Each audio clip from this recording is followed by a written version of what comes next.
চৌধুরী বাড়ির বড় মেয়ের এঙ্গেজমেন্ট। বাড়ি সাজানো হচ্ছে সুন্দর করে। রাহুল বাগানে ক্যাটারিং এর লোকদের সাথে কাজ করছিল। তখন কেউ এসে রাহুলের কলার ধরে ঘুরিয়ে রাহুলের গালে থাপ্পড় বসিয়ে দিল। চৌধুরী বাড়িতে থাকা সবাই তাকিয়ে আছে রাহুলের দিকে। রাহুল তাকিয়ে আছে থাপ্পড় মারাসি মানুষটার দিকে। রাহুল আচমকা এমন পরিস্থিতির জন্য প্রস্তুত ছিল না, তাই তো রাহুল 3টা থাপ্পড়কে কয়েক পা পিছিয়ে মাটিতে পড়ে যায়। তখন রাহুল সামনে তাকায়। এই চৌধুরী বাড়ির কেউ আজ পর্যন্ত রাহুলের সাথে খারাপ ব্যবহার করেনি, তবে কয়েকজন আছে যে রাহুলকে ছোটবেলা থেকে সহ্য করতে পারে না। কে রাহুলকে থাপ্পড় মেরেছে সেটা দেখার জন্য রাহুল সামনে তাকায়। রাহুল সামনে তাকিয়েও অবাক।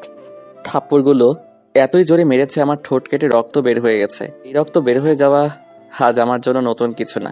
এই রকম অনেক রক্ত আমার শরীর থেকে ঝরেছে। আমি রক্তগুলো মুছে নিলাম। তখন কেউ বলে ওঠে, এই ছোট লোকের বাচ্চা, একটা কাজ দিলে তো সেটা সময় মতো করতে পারিস না, শুধু শুধু আমাদের বাড়িতে এসে আমাদের খাবার নষ্ট করছিস। এই অনাথের বাচ্চা, আমার কাপড়গুলো লন্ড্রি থেকে কে নিয়ে আসবে? তোর বাবা না তোর মা নিয়ে আসবে আমার কাপড়গুলো। আর কয়টা বেজেছে খেয়াল আছে তোর? আমি সামনে তাকিয়ে দেখলাম উর্মি ম্যাডাম দাঁড়িয়ে আছেন, যাকে আমি এই পুরো চৌধুরী বাড়ির মাঝে জমের মতো ভয় পাই। আমার আর বুঝতে বাকি রইল না, এখন আমার মৃত বাবা আর মাকে নিয়ে ও কথা উঠবে।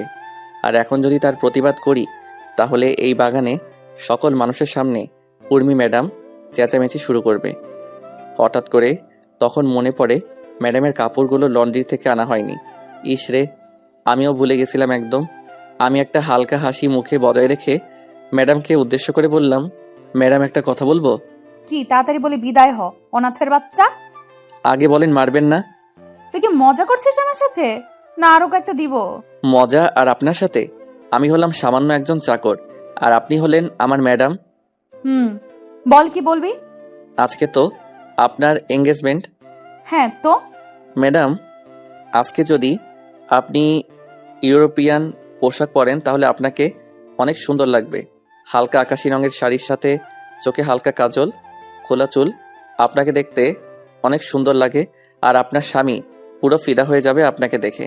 কি বললি আবার বল। ম্যাডাম, ভুল হয়ে গেছে, আর বলবো না। আমি এক্ষুনি ছুটে যাচ্ছি, আপনার কাপড়গুলো নিয়ে আসছি। আপনি আপনার রুমে যান, আমি কাপড়গুলো নিয়ে আসতেছি। এদিকে আয়। না ম্যাডাম, আর বলবো না, ক্ষমা করে দেন আমায়। এই বলে আমি এক দৌড়ে বাড়ি থেকে বের হয়ে গেলাম। রাহুল চৌধুরী, সে 10 বছর বয়স থেকেই এই চৌধুরী বাড়িতে কাজ করছে।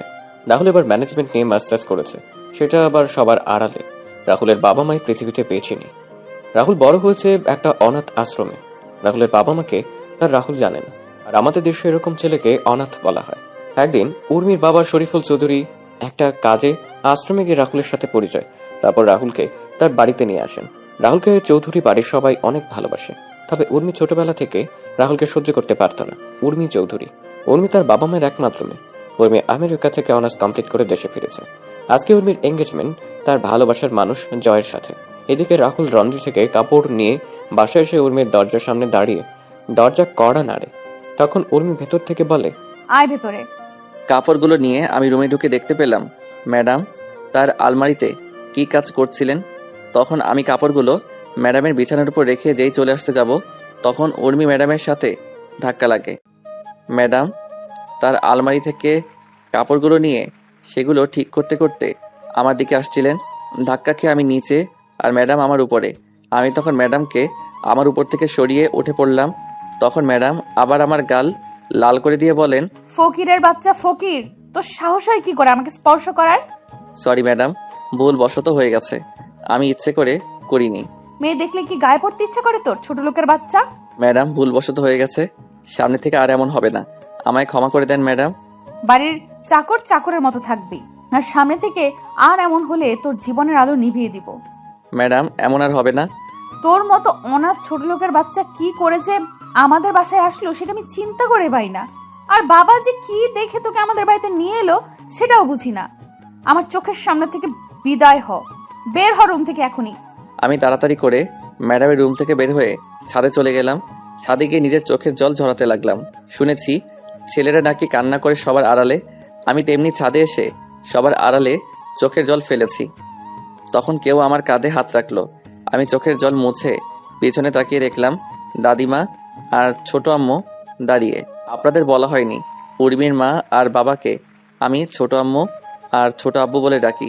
আর উর্মি দাদিকে আমি দাদিমা বলে ডাকি। তখন বললাম, দাদিমা, ছোট আম্মু, তোমরা এখানে? খুব কষ্ট হচ্ছে তাই না রে বাবা? আরে ছোট আম্মু, এগুলো আমার মতো অনাথের সহ্য হয়ে গেছে, তবে মা বাবাকে নিয়ে কেউ গালি দিলে কেন জানি কষ্ট হয়, অথচ আমি আমার নিজের বাবা আর মাকে কখনো দেখি নাই। কে বলেছি তুই অনাথ? আমরা তাহলে তোর কি হই? দাদিমা, কথা আছে না, কে আপন আর কে পর, তা বোঝা বড় কষ্টকর। কি বললি তুই? তুই এই কথাটা আমাদের বলতে পারলি দাদু ভাই? ছোট আম্মু, দাদিমা, তোমরা হয়তো জানো এই কথাটার মানে, সবকিছু পাওয়ার পরেও নিজের কাছে মায়ের আর বাবার স্নেহের কমতি তো থেকে যায়। হয়েছে তোর বড়দের মতো কথা বলা। চল নিচে চল, একটু পর অনুষ্ঠান শুরু হবে। না ছোট আম্মু, আমি এখানে ঠিক আছি, শুধু শুধু নিচে গিয়ে অপমানিত হতে চাই না। সবাই চলে গেলে আমি নিচে আসবো। বোমা, বাদ দাও, রাহুলকে জোর করো না, এখন একটু ওর একা থাকা প্রয়োজন। কিন্তু মা, আপনার বড় ছেলে যদি রাহুলকে দেখতে না পায় তাহলে কি হবে ভেবেছেন? আপনি চিন্তা করতে পারছেন? কিন্তু আমি শরীফের সাথে কথা বলে নিব, তুমি এই নিয়ে টেনশন করো না। তুমি বরং গিয়ে দেখো তোমার মেয়ের সাজুগুজু কত দূর এগুলো। আচ্ছা মা। দাদু ভাই, আসি রে, মন খারাপ করিস না, উপরের সৃষ্টিকর্তা একজন আছে রে। দাদিমা। তারপর দাদিমাও চলে যান। রাহুল রাতের কালো আকাশের জ্বলন্ত তারার দিকে তাকিয়ে আছে এক দৃষ্টিতে। এদিকে সকল অনুষ্ঠান শেষ হয়ে যায়, অতিথি সবাই খাওয়া দাওয়া শেষ করে চলে যায়। সবাই চলে যাওয়ার পর চৌধুরী বাড়ির সবাই খাবার খেতে বসেন। তখন শরীফুল চৌধুরী বলেন, কি ব্যাপার, সবাইকে দেখতে পাচ্ছি কিন্তু রাহুলকে দেখতে পাচ্ছি না। আজকে অনুষ্ঠানেও ছিল না, রাহুল কোথায়? ছাদে আছে। এত রাতে ছাদে রাহুল একা একা কি করে? চাকর মানুষ, এছাড়া কি করবে? কি ব্যাপার, কি হয়েছে? তোমরা এমন করে কথা বলছো কেন? তোমার গুণধর মেয়েকে জিজ্ঞেস করো, তোমার মেয়ে ভালো করে বলতে পারবে। সে ছোটবেলা থেকে ছেলেটার সাথে খারাপ ব্যবহার করে আসছে। কি ব্যাপার উর্মি, আমি কি শুনছি এসব? বাড়ির চাকরকে নিয়ে এত আদিক্ষেতা না দেখানোই ভালো বাবা। রাহুল এ বাড়ির চাকর না, সেটা অনেক আগেই ভালো করে তোমায় বলে দিয়েছি উর্মি। এখন বলো আজকে কি হয়েছে? আমার কাপড় লন্ড্রি থেকে সময় মতো নিয়ে আসেনি, তাই কয়েকটা দিয়েছি। তোর কি কোনো লজ্জা শরম কিছু নেই নাকি? ছেলেটা তোর থেকে 6 বছরের বড়, তারপরও ওর গায়ে হাত তুলিস তুই। এত কিছুর পরও ছেলেটা কিছুই বলে না তোকে? সামান্য একটা চাকরের জন্য তোমরা আমার সাথে এমন করতেছো? ওর মতো সামান্য চাকরের সাহস হবে কি করে আমায় কিছু বলার? সামান্য চাকর বলছিস কাকে তুই? আজকে যে তুই বোমা, হচ্ছেটা কি? কি বলো মা, তুমি কি বলতে চাইছিলে? তুমি এখন আমি বেঁচে এরপরে কি মা? ও কিছু না, তুমি আর সামনে থেকে রাহুলের সাথে খারাপ ব্যবহার করবে না, আর যাতে তোমার নামে কোনো বিচার না আসে সেটা খেয়াল রাখবে উর্মি। শরীফুল চৌধুরী খাবার না খেয়ে উঠে পড়েন। ছাদে গিয়ে দেখতে পেলেন রাহুল আকাশের দিকে মুখ করে শুয়ে আছে। তখন তিনি রাহুলের পাশে গিয়ে বসলেন। রাহুল হয়তো গভীর মনোযোগ দিয়ে আকাশের দিকে তাকিয়েছিল, যার জন্য কারো আসার শব্দ শুনতে পায়নি। তখন শরীফুল চৌধুরী রাহুলকে ধাক্কা দিলেন। রাহুল পাশে তাকিয়ে দেখলো তার ছোট আব্বু। তখন রাহুল বলে, ছোট আব্বু, তুমি কখনো এলে? এই তো মাত্রই আসলাম, কি করছিলি? তারা দেখছিলাম, ম্যাডামের এঙ্গেজমেন্টের সবকিছু শেষ হয়ে গেছে। হ্যাঁ, মন খারাপ তোর বাবা? না না ছোট আব্বু, আজকে ঘটনা আমি সব শুনেছি। রাহুল তোর সাথে অনেকদিন ধরে একটা কথা বলার হয়নি রে। কি কথা ছোট আব্বু? কেউ মনে হচ্ছে আমাদের ক্ষতি করতে চাচ্ছে, আমাদের কোম্পানির সব কিছুর ইনফরমেশন কিভাবে যেন জেনে যাচ্ছে। আমার হাতের কয়েকটা কন্ট্রাক্টও ইতিমধ্যে আমার হাত থেকে বেরিয়ে যাচ্ছে, আমি কিছুই বুঝতে পারছি না রে। আর কয়েকদিন পরে উর্মির বিয়েও, সব কিছু মিলে কেমন যেন একটা অদ্ভুত পরিস্থিতির সৃষ্টি হয়েছে। আরে ছোট আব্বু, চিন্তা করো না, সবকিছু ঠিক হয়ে যাবে। যাও, তুমি গিয়ে ঘুমিয়ে পড়ো। তুইও চল আমার সাথে, একসাথে খাবার খাবো। কি, তুমি এখনো খাবার খাওনি কেন? তুই খাবার টেবিলে নেই তাই আর খাইনি। আচ্ছা চলো, খাবার খাবে এখন? তারপর শরীফুল চৌধুরী আর রাহুল নিচে এসে খাওয়া শুরু করলেন। খাওয়া দাওয়া শেষ করে যে যার যার রুমে গিয়ে ঘুমিয়ে পড়ে। এদিকে রাহুল রুমে বসে কিছু কাজ করে আর কিছু জিনিস পর্যবেক্ষণ করা শুরু করলো। কিছু সময় পর রাহুলও আবার ঘুমিয়ে পড়ে। পরের দিন সকালে রাহুল ঘুম থেকে উঠে বাগানে থাকা সকল গাছে পানি দিয়ে, ছাদে থাকা গাছগুলোতে পানি দিয়ে নিচে এসে সবার জন্য সকালে নাস্তা তৈরি করছিল। তখন ছোট আম্মু এসে রাহুলকে বলেন, ওই তোকে সকাল সকাল রান্নাঘরে আসতে মানা করেছি না? আরে ছোট আম্মু, এই একবেলাই তো তোমাদের জন্য নাস্তা তৈরির সুযোগ হয়, আর বাকি সময় তো ম্যাডাম আর ছোট আব্বুর সাথে থাকতে হয়। আর এটা তো আমার ছোটবেলা থেকে করতে করতে অভ্যাসে পরিণত হয়েছে। এটা এখন পরিবর্তন কর, তুই এখন আর আগের রাহুল নেই। তখন শরীফুল চৌধুরী ছোট ভাইয়ের স্ত্রী সুলতানা রহমান নিচে নামতে নামতে বলেন, ভাবি, আপনি যে কি বলেন না, চাকর তো চাকরি থাকবে, ছোট আর বড় কি, সে তো আজীবন চাকরি থাকবে। রাহুল সুলতানা রহমানের কথা শুনে হালকা হাসি মুখে এনে কাজে মনোযোগ দেন আর ছোট আম্মু সুলতানা রহমানকে উদ্দেশ্য করে বলেন, তুই ঠিকই বলেছিস। অমানুষ তো আর কোনোদিন মানুষ হয় না। অমানুষ কিভাবে মানুষের মূল্য দিবে? ভাবি, তুমি কি কথাটা আমায় বললে? দেখ সুলতানা, তুই কথাটা কিভাবে নিবি সেটা তোর বিষয়। আর আমি কি তোকে মিন করে বলেছি? রাহুল সকলের জন্য নাস্তা রেডি করে টেবিলে সাজিয়ে রাখে। তারপর রাহুল উর্মির জন্য সেদ্ধ ডিম আর চিকেন ব্রেস্ট, টমেটো, শসা ও পেঁয়াজের সঙ্গে পিপার যোগ করে উর্মির জন্য সালাদ তৈরি করে উর্মির রুমের সামনে গিয়ে দরজা কড়া নাড়ে। তখন উর্মি এসে দরজা খুলে দিল। ম্যাডাম, আপনার খাবার। রেখে যা। ম্যাডাম, আজকে কি কোথাও যাবেন? কেন? আসলে ম্যাডাম, ছোট আব্বুকে নিয়ে একটু অফিসে যেতাম। চাকরের বাচ্চা, তুই অফিসে গিয়ে কি করবি? পড়ালেখা তো আর আও জানিস না, আর তুই অফিসে যাবি? এই জুতোগুলো পলিশ করে নিয়ে আয়, আমি 11টার দিকে বের হব। 11টার আগে যেন তোকে গাড়ির কাছে দেখতে পাই। যদি 1-2 সেকেন্ড লেট হয় তাহলে তোর কপালে কিন্তু দুঃখ আছে। আচ্ছা ম্যাডাম। জুতাগুলো নিয়ে নিচে এসে আমি পালিশ করতে লাগলাম। জুতা পালিশ হয়ে গেলে আমি ম্যাডামের দরজার সামনে রেখে আসলাম। আমি নিচে এসে সবার এটো প্লেটগুলো ধুয়ে সাজিয়ে রান্নাঘর থেকে আমার রুমে এসে গোসল করে নিলাম। তারপর সকাল 10টায় ছোট আব্বুকে নিয়ে বের হলাম অফিসের উদ্দেশ্যে। 10টা 30-এ ছোট আব্বুকে অফিসে নামিয়ে দিয়ে আমি 11টার আগেই বাসায় প্রবেশ করি। আমি গাড়িতে বসে ম্যাডামের জন্য অপেক্ষা করতে থাকি। কিছুক্ষণ পর দেখলাম ম্যাডাম আসছেন। গাড়ি থেকে বের হয়ে পিছনের দরজা খুলে দিলাম। ম্যাডাম গিয়ে সিটে বসলো। আমি দরজা লাগিয়ে ড্রাইভিং সিটে বসে ম্যাডামকে বললাম, ম্যাডাম কোথায় যাব? এই, শপিং মলে যাব। আচ্ছা ম্যাডাম। আমি গাড়ি চালানো শুরু করলাম। কিছুক্ষণ পর আমি শপিং মলের সামনে এসে দেখলাম ম্যাডামের বান্ধবীরা দাঁড়িয়ে আছে। আমি গাড়ি থামিয়ে গাড়ি থেকে বের হয়ে গাড়ির দরজা খুলে ম্যাডামকে বললাম, ম্যাডাম চলে আসছি, আপনি নামতে পারেন। গাড়ি পার্কিং করে বসে থাকবি, আর আমি কল দিলে চলে আসবি। আর এই নে 50 টাকা, দুপুরে খাবার খেয়ে নিবি। হাসি মুখে টাকাটা নিয়ে আমি মাথা নাড়ালাম। তারপর ম্যাডাম তার বান্ধবীদেরকে নিয়ে চলে যান শপিং মলের ভিতরে। আমি গাড়িতে বসে রইলাম, ভালো লাগছিল না। তখন গাড়ি থেকে বের হয়ে আশেপাশে একটু হাঁটাহাঁটি করছিলাম। তখন দেখতে পেলাম একজন ভদ্রমহিলা তার ছেলেকে নিয়ে রাস্তা পার হতে পারছেন না। আমি তখন তাদের রাস্তা পার করিয়ে দিয়ে আসছিলাম। তখনই ম্যাডাম ফোন দিলেন। Hello madam. 4র্থ তলায় তাড়াতাড়ি আয় তো একটু। আমি তাড়াতাড়ি করে শপিং মলের 4র্থ তলায় গিয়ে দেখতে পেলাম কয়েকটা ছেলে মিলে ম্যাডাম আর তার বান্ধবীদের সাথে কি যেন কথা বলছে। তবে তাদের কথা বলার ধরনগুলো সুবিধার মনে হচ্ছিল না। আমি ছেলেদের পিছনে গিয়ে বললাম, কি রে, এখানে কি সমস্যা? কিছু না, তুই যা এখান থেকে, কোনো সমস্যা নেই। আচ্ছা ম্যাডাম চলুন, এখানে কোনো সমস্যা নেই। এইখানে একদম চালাকি করার চেষ্টা করবি না, তা না হলে এগুলো দেখছিস। ভাই আমি কি করলাম? আমি তোমাদের জিজ্ঞেস করলাম সমস্যা কি, তোমরা বললে কোনো সমস্যা নেই, তাই তো আমি এদের নিয়ে চলে যাচ্ছি। আমরা তোকে যেতে বলেছি, তবে এই মা। আর কোনো কথা বলার সুযোগ দিলাম না, সোজা মুখ বরাবর একটা ছক্কা হাঁকিয়ে দিলাম।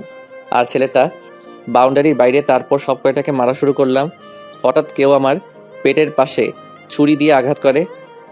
আমি পিছনে তাকিয়ে দেখলাম ওই ছেলেটা আমি। তখন ছেলেটার দিকে এগিয়ে যাব, তখন ছেলেগুলো দৌড়ে পালিয়ে যায়। তারপর আমি আমার শার্ট খুলে আঘাত পাওয়া জায়গা বেঁধে নিলাম। তারপর ম্যাডামকে বললাম, চলুন ম্যাডাম বাসায় যাওয়া যাক তাহলে। কিন্তু তোর তো ছুরি লেগেছে আর রক্ত পড়ছে। আরে ম্যাডাম, এটা কিছু না, আমাদের মতো চাকরের জন্য এইগুলো কিছুই না। এই আঘাতের চেয়ে আরো অনেক বড় বড় আঘাত পেয়েছি। আর রইল রক্তের কথা, রক্ত তো ছোট থেকে অনেক ঝরেছে, এখনো না হয় আরো কিছু ঝরুক, আমি মারা যাব না এত সহজে, আপনি চিন্তা করবেন না। চলুন ম্যাডাম এখন। বেশি কথা না বলে হসপিটালে চল, তুই না হলে তোর জন্য আমার কথা শুনতে হবে। চিন্তা করবেন না, আমার কিছু হবে না। তারপর উর্মিরা সামনের রাহুল পিছনে, কিন্তু বারবার উর্মি পিছনে তাকাচ্ছে। হঠাৎ করে পেছনে কিছু পড়ে যাওয়ার শব্দে উর্মি আর ওর বান্ধবীরা পেছনে তাকিয়ে দেখলো রাহুল মাটিতে পড়ে আছে। তারপর ধরাধরি করে রাহুলকে হাসপাতালে নিয়ে যাওয়া হয়। আর এদিকে উর্মি ফোন দিয়ে তার বাবাকে সবকিছু খুলে বলে। তখন তার বাবা বলেন তিনি এখনই আসছেন। এদিকে রাহুলের অপারেশন চলছে ভিতরে। ডাক্তাররা অনেক সাবধানে অপারেশন করছেন, রাহুলের কোনো ভুল হলেই যা কিছু হতে পারে। 3 ঘন্টা পর ডাক্তার বের হন অপারেশন থিয়েটার থেকে। তবে ডাক্তারের চেহারা কালো হয়ে আছে। এর মাঝে উর্মির বাবা মা, দাদিমা, চাচা চাচি বলেন, চলেন আসেন হাসপাতালে। তখন শরীফুল চৌধুরী বলেন, ডাক্তার রাহুল কেমন আছে এখন? ডাক্তার তার চেম্বারে চলে যান। আর তখন শরীফুল চৌধুরী উর্মিকে বলেন, ডাক্তার চুপ, কোনো কথা বলছে না। এবার সবার মুখটা কালো হয়ে যাচ্ছে, আর উর্মিও টেনশন হচ্ছে। কিন্তু উর্মি বুঝতে পারছে না যে পেটের পাশে আঘাতের জন্য কি এমন হলো ডাক্তারের মুখ এমন কালো, আর ডাক্তার চুপ হয়ে আছে, কোনো কথা বলছে না। তখন উর্মির চাচা শফিক চৌধুরী বলেন, কি হলো ডাক্তার, আপনি কোনো কথা বলছেন না যে? বলুন না, রাহুলের অবস্থা কেমন? ছেলেটা ভালো আছে তো? দেখুন, আমি আপনাদের আগেই বলেছিলাম যে আচ্ছা, আমরা আপনার চেম্বারে গিয়ে কথা বলি। আপনি চেম্বারে যান, আমরা আসছি। বলছে না। তখন উর্মির চাচা শফিক চৌধুরী বলেন, উর্মি, তুই বাসায় চলে যা। কেন? আর তোমরা ডাক্তারকে এখানে কিছু বলতে মানা করলে কেন? তোমরা কি লুকাতে চাচ্ছ আমার থেকে? সামান্য একটা বাড়ির চাকরের জন্য তোমরা এত চিন্তা করছো কেন? আর ও মরে গেলেই বা কি? কি ব্যাপার বলো তো? তোমরা কি লুকানোর চেষ্টা করছো বলো তো? আমি এখানে থাকি আর উর্মি বরং বাসায় চলে যাক। ভাবি কি বললো তোমায় শুনতে পাওনি তুমি? উর্মিকে নিয়ে বাসায় যাও। উর্মি আর চাচি সুলতানা রহমান চলে যান হাসপাতাল থেকে। তারপর সবাই মিলে ডাক্তারের চেম্বারে যান। তখন ডাক্তারের কথা শুনে সবার মুখ কালো হয়ে গেল। 7 দিন পরে সবাই রাহুলকে নিয়ে বাসায় ফিরে আসে। রাহুলের পুরোপুরি সুস্থ হতে আরো 3 দিন সময় লাগে। এখন রাহুল পুরোপুরি সুস্থ। রাহুল আগের মতো বাসার সব কাজ করে। রাহুল একদিন তার রুমে বসে বিসিএস এর জন্য পড়াশোনা করছিল। তখনই উর্মি রাহুলের দরজায় কড়া নাড়ে। তখন রাহুল বইগুলো লুকিয়ে রেখে দরজা খুলে দিল। তখন উর্মি রাহুলের রুমে ঢুকে রাহুলকে বলে, শোন, আজকে বিকেলে আমি ফুফুদের গ্রামে যাব আর সেখানে কয়েকদিন থাকবো। তাই তুই তোর কিছু কাপড় সাথে করে নিয়ে নিস। ম্যাডাম, কারণটা কি জানতে পারি? তোর জানার দরকার নেই। উর্মি চলে যায় রাহুলের রুম থেকে। রাহুল দুপুরের খাবার খেয়ে নিজের রুমে এসে কাপড়গুলি গুছিয়ে নিল, তারপর ঘুমিয়ে পড়ে। 3:50 শেষে রাহুল ঘুম থেকে উঠে রেডি হয়ে নেয়। তারপর ছোট আম্মু নাদিমার চাচিকে বলে রাহুল বাসা থেকে বের হয়ে গাড়িতে গিয়ে উর্মির জন্য অপেক্ষা করতে থাকে। কিছুক্ষণ পর উর্মি একটা ব্যাগ নিয়ে বাসা থেকে বের হয়ে আসে। রাহুল গাড়ির দরজা খুলে দিয়ে ব্যাগটা পেছনের ডিকিতে রাখে। তারপর রাহুল গাড়ি চালানো শুরু করলো। উর্মির ফুপুর বাসা উর্মিদের বাসা থেকে 60 কিলোমিটার দূরে। মাঝ রাস্তায় আসার পর রাহুল উর্মিকে বলে, ম্যাডাম, একটা কথা আপনাকে কয়েকদিন ধরে বলবো বলে ভাবছি। কি কথা? ম্যাডাম, জয় স্যারকে আপনি কতটুকু ভালোবাসেন?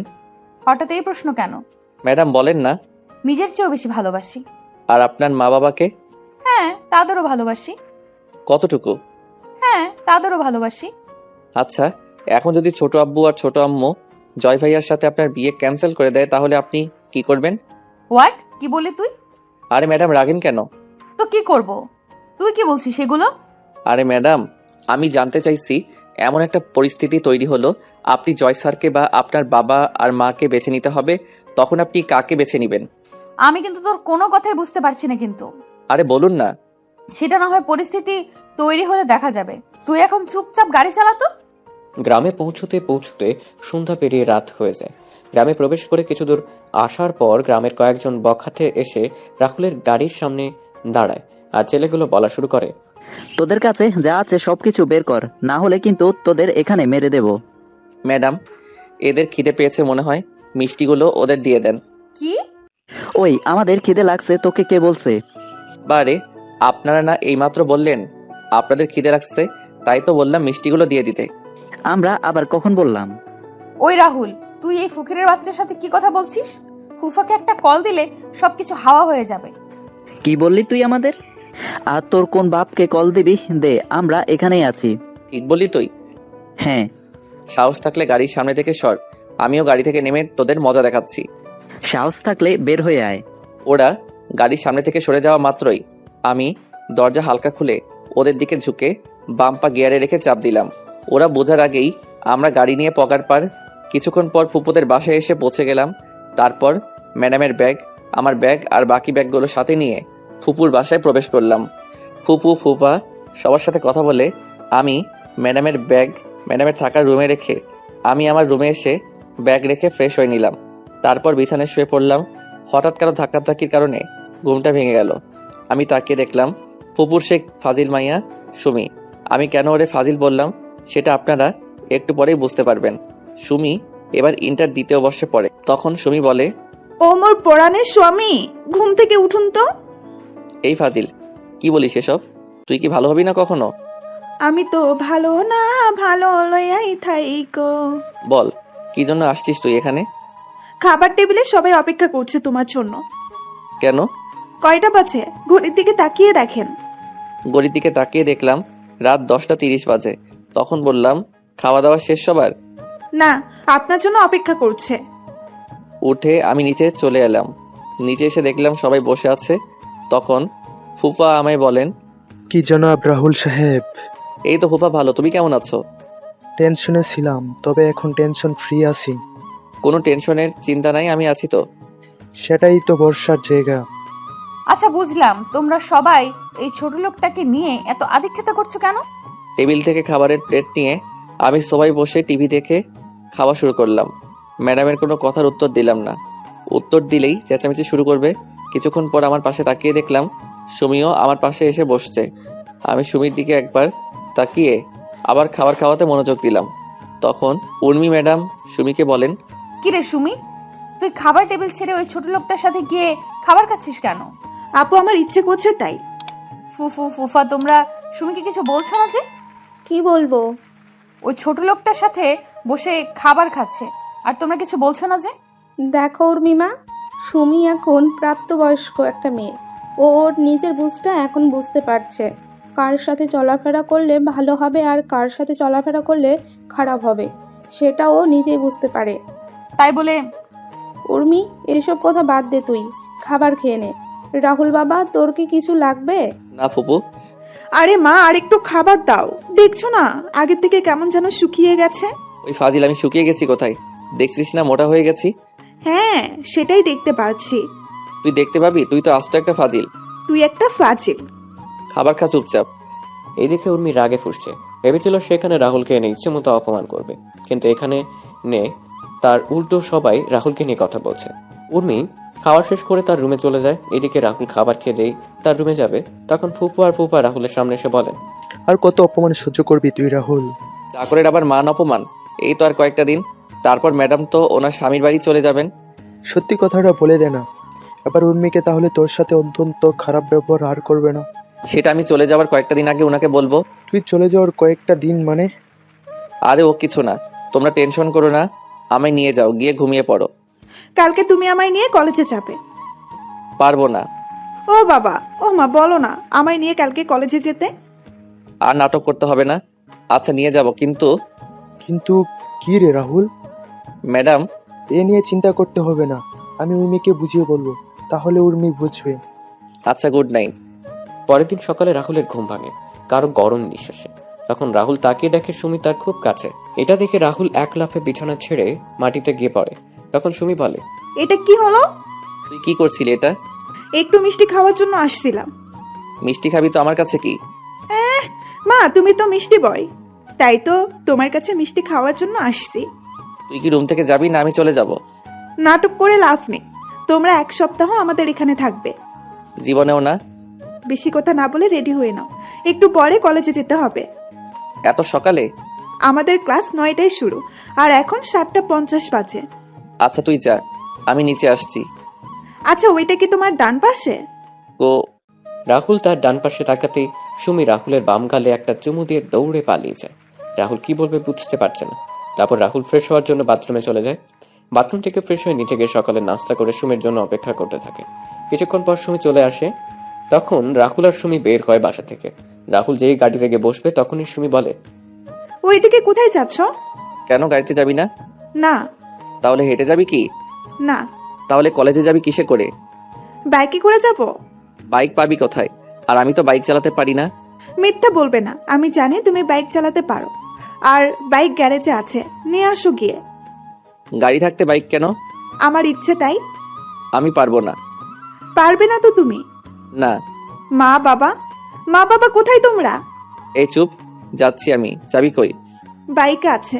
তারপর গ্যারেজে গিয়ে দেখতে পেলাম একটা নতুন বাইক, অ্যাপাচি RTR 164V। তারপর বাইক স্টার্ট দিয়ে আমি গেটের সামনে এসে দাঁড়ালাম। সুমি এসে পিছনে বসলো। তখন আমি বললাম, এই নতুন বাইক কার জন্য কিনে আনা হয়েছে? তোমার জন্য। আমার জন্য মানে? যেদিন আমি শুনলাম তুমি আর উর্মি আপু আমাদের বাসায় আসবে আর 1 সপ্তাহ থাকবে, তখনই আমি প্ল্যান করে বাবাকে বলে বাইক কিনে নিয়ে আসলাম।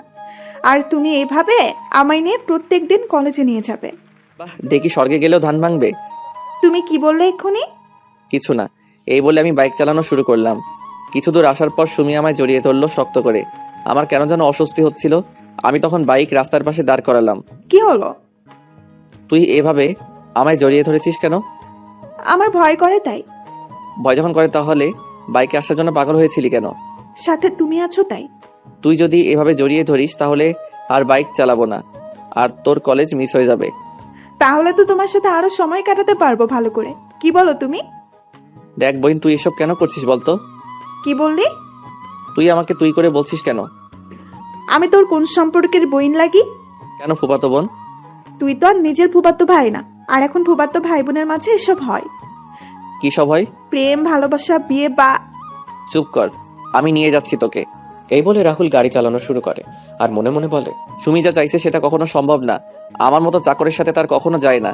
আর তাছাড়া আমার এমন ছন্নছাড়া জীবনের সাথে সুমিকে জড়ানো ঠিক হবে না। যেই পরিবারের সবাই আমায় এত ভালোবাসে তাদের সাথে এমন বেইমানি আমি কখনো করব না। তার চেয়ে বরং সুমিকে বুঝিয়ে বললে সে ঠিকই বুঝবে। রাহুল এসব ভাবতে সুমির কলেজের সামনে এসে পৌঁছে যায়। তারপর সুমি রাহুলের হাত ধরে কলেজে ক্যাম্পাসে ঢুকে সুমি তার বান্ধবীদের সাথে রাহুলের পরিচয় করে দেয়। আর সুমি বলে, hello guys, meet my boyfriend Rahul. সুমির বন্ধু আর বান্ধবীরা রাহুলের সাথে সে পরিচিত হয়ে নেয়। এদিকে রাহুল তো সুমির কথা শুনে পুরোই অবাক হয়ে গেছে, আর সুমির বন্ধু বান্ধবীরা রাহুলকে দুলাভাই ডাকা শুরু করেছে। তখন রাহুল বলে, আপুরা, তোমাদের কোথাও ভুল হচ্ছে। আর সুমি তোমাদের যা বলেছে সেটা মিথ্যা। আমি হচ্ছি তোমাদের মামার বাসার সামান্য একজন চাকর। রাহুলের কথা শুনে সুমির বান্ধবীদের মুখ হা হয়ে গেল। তখন সুমি রাহুলের দিকে একবার রাগী চোখে তাকিয়ে বলে, তুমি মামাদের বাসার চাকর? কে বলেছে? মামারা সবাই তোমায় তাদের ছেলে মনে করে। আর চাকর হয়েছে তো কি হয়েছে? তুমি তো আর চুরি করছো না, তুমি নিজে পরিশ্রম করে টাকা উপার্জন করছো। আর সবচেয়ে বড় কথা হলো কোনো কাজে ছোট নয়। আর রইলো চাকর বলে তুমি মনে করছো তোমার পরিবারের সবাই তোমায় আমার থেকে দূরে সরিয়ে দিবে? তুমি যদি এটা ভেবে থাকো তাহলে ভুল ভাবছো। আমার বাবা মা জানে তোমার আর আমার ব্যাপারে। মানে? বাবা আর মা সব জানে। আমি বাবা আর মাকে সবকিছু খুলে বলেছি। সবকিছু জানার পরও ফুপা আর ফুপু কিছু বলেনি? না। কিন্তু সামান্য একজন চাকরের সাথে। উফ, তুমি বারবার নিজেকে চাকর বলছো কেন? তোমায় আমরা কেউ চাকর বলেছি কখনো? এর মাঝেই ক্লাসের বেল বেজে দেয়। সুমি আর তার বন্ধু বান্ধবীরা চলে যায়। রাহুল গিয়ে বাইকে বসে সুমির কথাগুলো ভাবছে। এভাবে কেটে যায় কয়েক ঘন্টা। সুমি ক্লাস শেষ করে চলে আসে আর রাহুল ভেবেচিন্তে কিছু সিদ্ধান্ত নিয়ে নেয়। তখন রাহুল বাইক স্টার্ট দিল। কিছু দূর আসার পর রাহুল বলে, বলো কি কথা? মনে মনে বললাম, আরে গাধা বলে দে না, আমি যে কথাটা এতদিন ধরে শুনতে চাইছি। রাহুল আরো কিছু কথা বলতে যাবে তার আগেই ফোন বেজে ওঠে। রাহুল ফোন রিসিভ করে কিছু বলতে যাবে, তার আগে ওপাশ থেকে যা শুনলো তাতে রাহুলের হাত থেকে ফোন মাটিতে পড়ে গেল। তখন সুমি বলে, কি হলো, বসে পড়লে যে? ম্যাডাম কল দিয়েছিল। আর কি? এখন বাসায় না গেলে আমার অবস্থা খারাপ করে দিবে বলেছে। আরে আপু কিছু করবে না, তোমায় ভয় দেখাচ্ছে আপু। না, লেট করা যাবে না। ম্যাডাম রেগে আছে অনেক। তুই বাইকে উঠে পড়। বাসায় গিয়ে আগে ম্যাডামের মেজাজ ঠান্ডা করতে হবে, তা না হলে ম্যাডাম আমার অবস্থা খারাপ করে দিবে। তুমি না বললে আমায় কি বলবে? বেঁচে থাকলে পরে বলবো। তুই তাড়াতাড়ি করে বাইকে ওঠ। উঠছি। সুমি মন খারাপ করে বাইকে উঠে পড়ে। রাহুল বাইক চালাতে শুরু করে। কিছুক্ষণ পর রাহুল বাসায় এসে পৌঁছে যায়। সুমিকে নামিয়ে দিয়ে রাহুল বাইকে গ্যারেজে রেখে সোজা উর্মির দরজার সামনে গিয়ে কড়া নাড়ে। তখন উর্মি বলে, ভেতরে আয়। আমি ভিতরে ঢুকতে ম্যাডাম আমার সামনে এসে আমার গালে তার হাত দিয়ে 2 বার মালিশ করে দিল। সাথে সাথে 2 হাত দিয়ে আমি আমার গালটা চেপে ধরি। এত জোরে মেরেছে, গালে ব্যথা করছে। আমি আমার হাত দেখলাম, রক্ত লেগে আছে। আমার আর বুঝতে বাকি রইল না ম্যাডামের থাপ্পড়টা এতটা জোরেই মেরেছে যার জন্য আমার ঠোঁট কেটে রক্ত পড়ছে। তখন ম্যাডাম রাগী কণ্ঠে আমায় বলে, তোকে এখানে কেন নিয়ে আসছি আমি? মাথা নিচু করে বললাম, ম্যাডাম আপনার সাথে থাকার জন্য। তাহলে তুই কি করেছিস? আসলে ম্যাডাম ফুপু আর ফুপা আমায় বললো যাওয়ার জন্য, তাই। তোরে আমি কি বললাম আমার মুখের উপর কখনো কথা বলবি না? তাহলে তুই আমার মুখে মুখে তর্ক কেন করছিস? ম্যাডাম ভুল হয়ে গেছে, আমাকে ক্ষমা করে দেন। যা গাড়িতে গিয়ে বস, আমি আসছি। আর শোন, আর যদি এমন ভুল করছিস তাহলে তোর কি হাল করব সেটা আমি নিজেও জানি না। আমি গাড়ির কাছে চলে এলাম। এইদিকে মাথাটাও ঘুরছে। কত জোরে মেরেছে থাপ্পড়টা। কিছুক্ষণ পর উর্মি গাড়িতে এসে বসে। তখন রাহুল বলে, ম্যাডাম কোথায় যাব? তুই গাড়ি চালানো শুরু কর, আমি বললে গাড়ি থামাবি। আচ্ছা ম্যাডাম। রাহুল গাড়ি চালানো শুরু করলো। কিছু দূর যাওয়ার পর উর্মি রাহুলকে একটা বড় শপিং মলের সামনে গাড়ি থামাতে বলে। রাহুল গাড়ি থামিয়ে দরজা খুলে দিল। উর্মি কিছু দূর গিয়ে আবার ফিরে এসে বলে, তুই এখানে থাকবি। আর হ্যাঁ, মনে রাখিস, ছোট লোকের বাচ্চা আমার এই গাড়ির দাম অনেক, যদি গাড়ির কিছু হয় তাহলে তোর কপালে শনি আছে। জি ম্যাডাম। উর্মি চলে যায় শপিং মলের ভেতরে। কিছুক্ষণ পর উর্মি একটা ব্যাগ হাতে করে নিয়ে বের হয়। গাড়ি কাছে আসতেই রাহুল দরজা খুলে দিল। উর্মি গিয়ে গাড়িতে বসে রাহুল গাড়ি চালানো শুরু করলো। তখন রাহুল বলল, ম্যাডাম এখন কোথায় যাবেন? ফুফুর বাড়িতে। রাহুল তাড়াতাড়ি বাড়ি যাওয়ার জন্য একটা শর্টকাট রাস্তা নিয়ে নিল, যেটা আজকে সুমি দেখিয়ে দিয়েছিল। কলেজে যেতে রাস্তায় যাওয়ার সময় হঠাৎ করে উর্মি রাহুলকে বলে, এই গাড়ি থামা, কেন? আমি হাওয়াই মিঠাই খাবো।